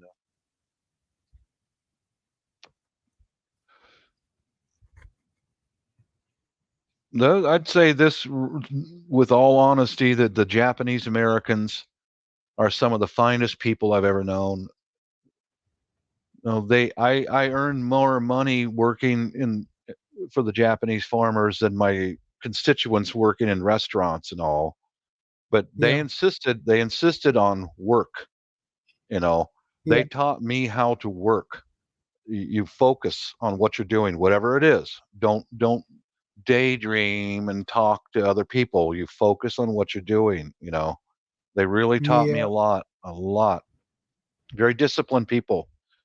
But if you're a Oh, good yeah. worker, if you're a good worker, they take good care of you. You know, that's their tradition. You know. Off topic, but I just Mm. finished a book series on pandemic and another on EMP by Kristen Kersey. Good books. Didn't learn anything shocking, but good story and good to imagine how you handle scenario. Yeah, Mm-hmm. I never heard of those books, but I'm not familiar with the author either.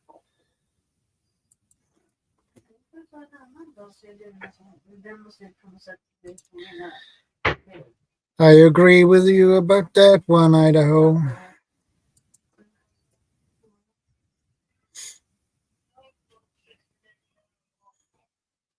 You can always learn something from those scenarios and books.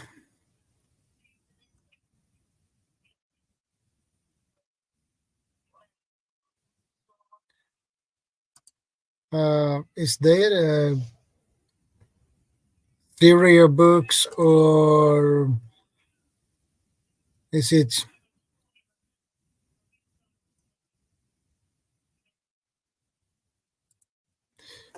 her audiobooks are free on YouTube? Okay, good to know.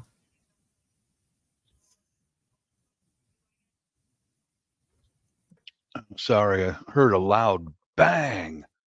No, it's my son's upstairs. He's got a weight room. I think he dropped a barbell on the floor or something. Yeah, probably. Mhm. Yeah, that can create a loud bang. Uh-huh.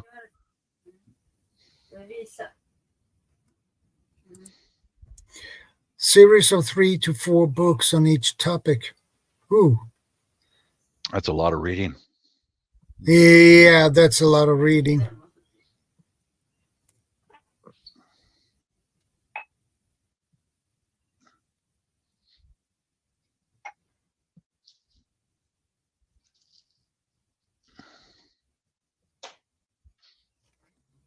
I'm gonna check.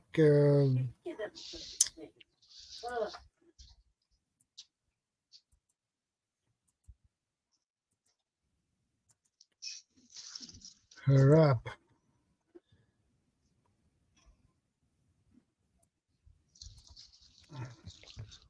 Chris.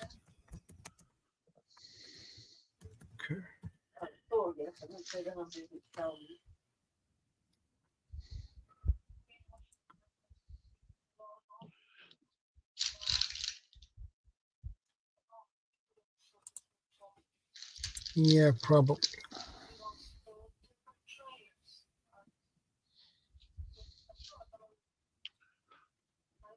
Ah. Yeah, I'm still. I think I've got some of my neighbors here I know I can count on if anything goes crazy. You know, that couple, another couple, and another couple for sure. You know. Yeah, that is good to have those neighbors. Yeah. Oh, wife's home. All right, Ah, there she is. There she is. Okay, she just now pulled in the driveway. So yeah. best to you, Shadow. Later, Tammy, Huga, Treasured Home. All you guys take care. Uh, take care. Thanks for Peace, stopping by. peace out. Peace. Well, that was Bob. He has to run. He can't let his wife waiting. That would be a stupid thing to do. Or otherwise Bob get his ass kicked.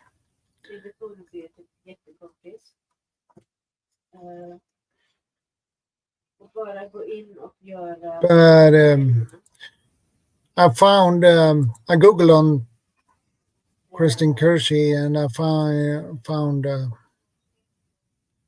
the book series.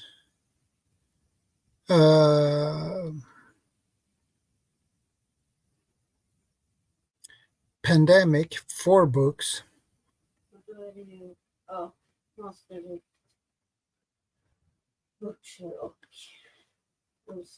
She has been really productive, actually. EMP Collapse, 3 books.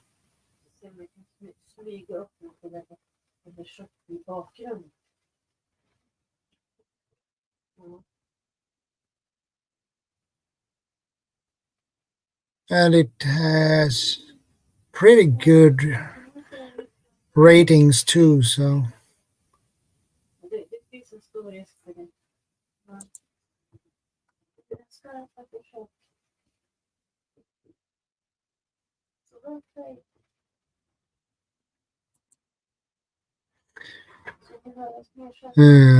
don't know the truth in it, but heard a news story about chemical something on Ministry of Defense building in Sweden.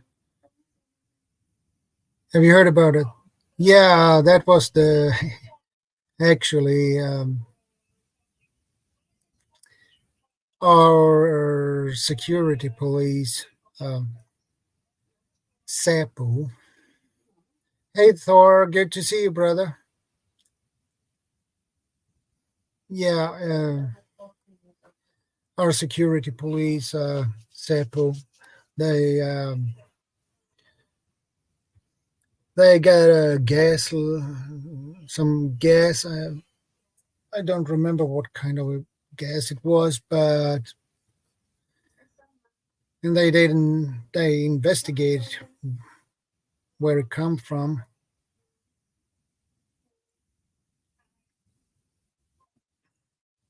I can see if I can find it.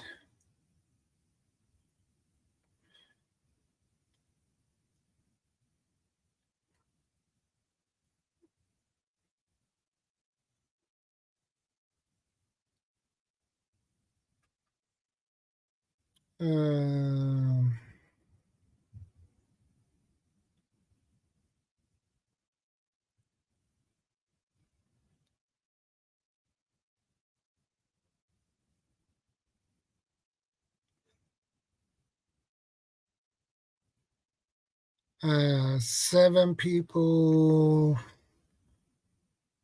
to hospital.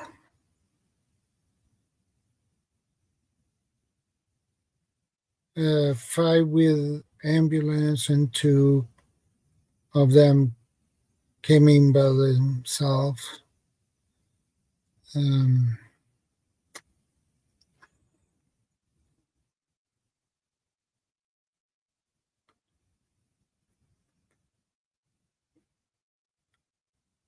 I don't find them.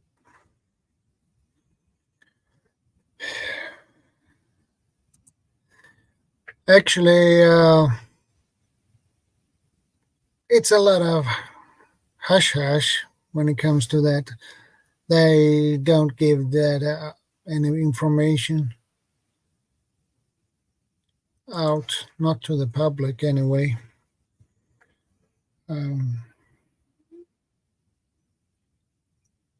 I can see if I can find.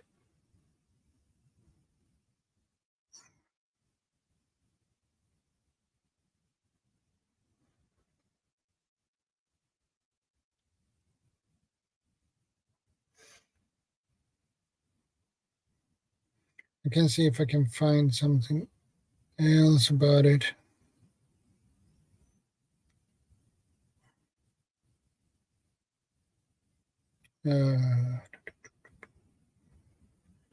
No.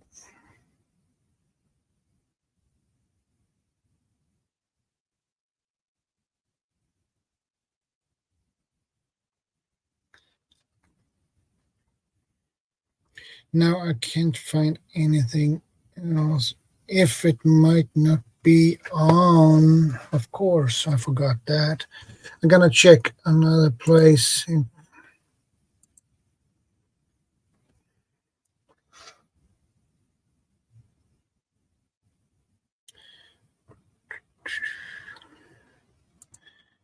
Not there.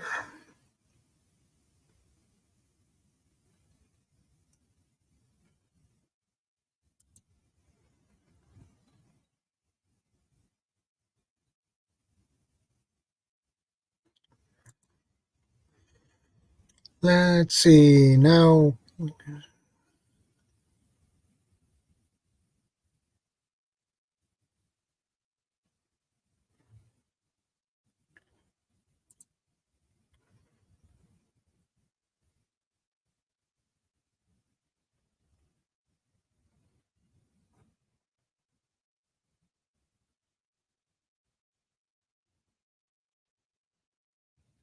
Now I can't find anything more about it.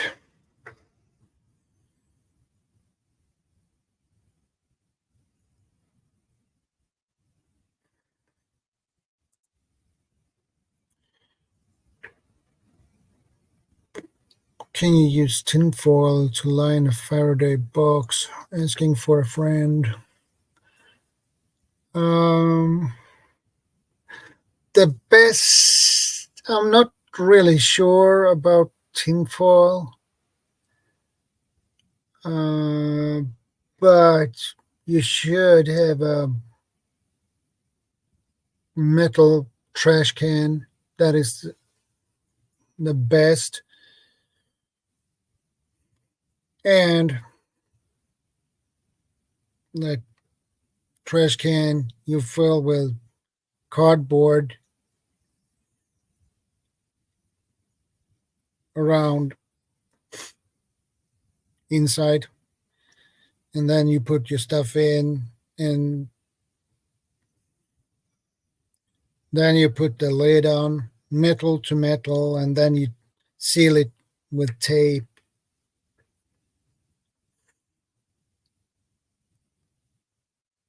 Well, I'm not sure about tinfoil, but if Nancy has used it, it must work.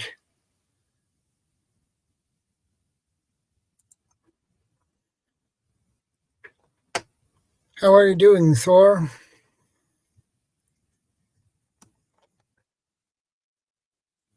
I hope you had a great week.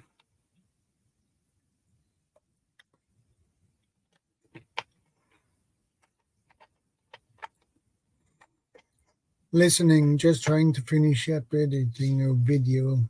Well, you have to do that too.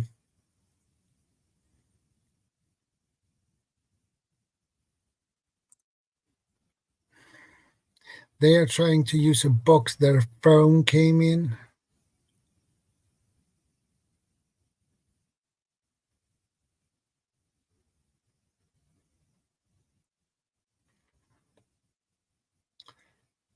Normally, a box where the phone comes in are usually made of paper.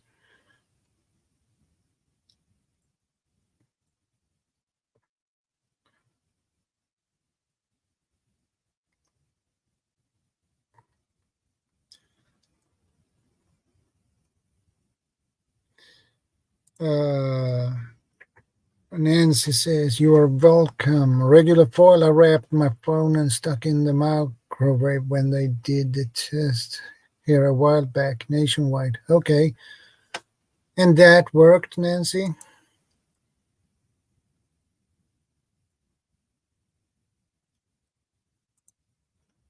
Doing great here. Just got in from a 2 kilometer short hike with my get home bag. That's awesome.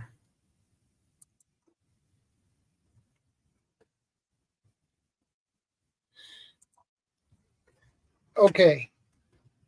Um,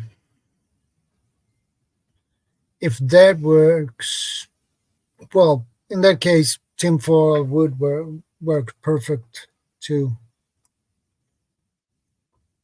If that worked for Nancy, that should work for every phone or every small, maybe a laptop too, a smaller one, or a iPad, or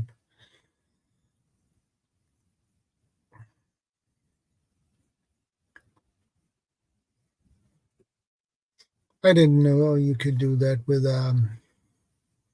tinfoil, but that's awesome. That makes everything a lot easier, I guess. I was at the hospital in radiology when they did the national test. Okay.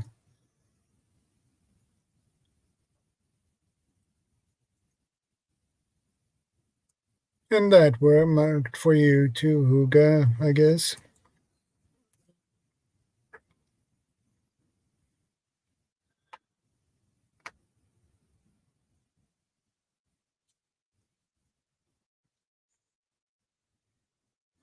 Oh, I forgot. You have to turn off the phone when you're in the hospital.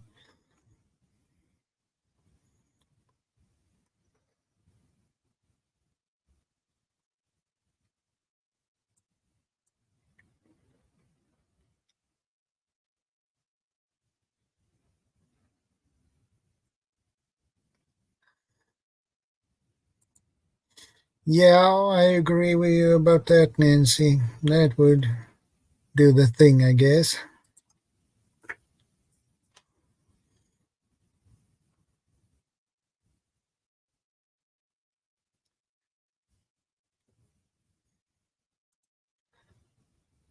Yes, no phones allowed in radiology.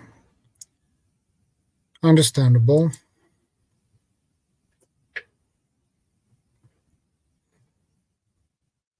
That might shut your phone down totally or fry it.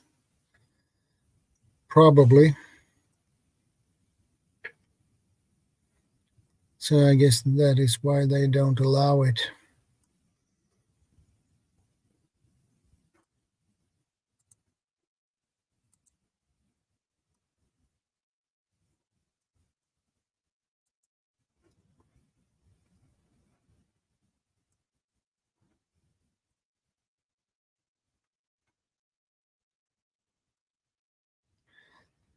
Ah, you still here, Howie? Good, good, good.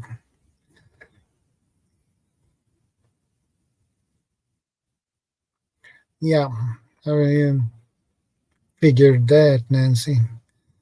Uh, yeah, radiology. Fry your phones.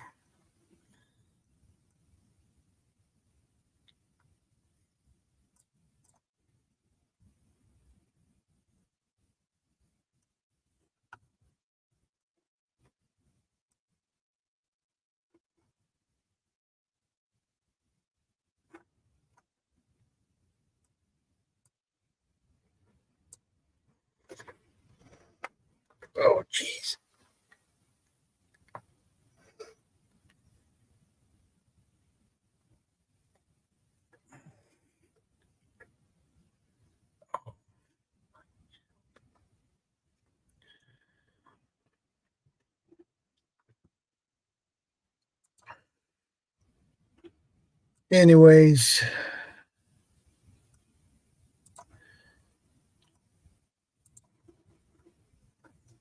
Anyways, guys, I think we wrap things up now.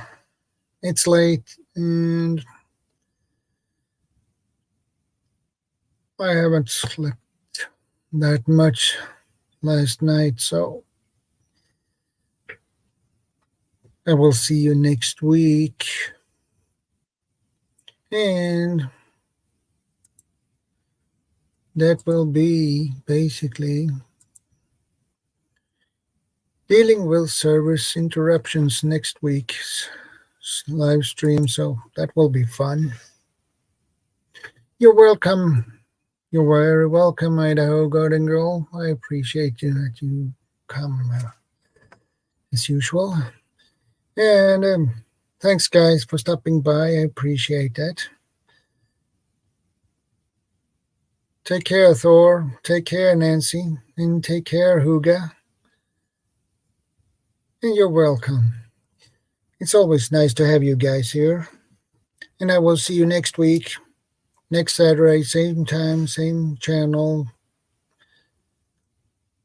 So have a nice day, nice evening, and stay safe, take care, stay vigilant, and God bless. And we are out.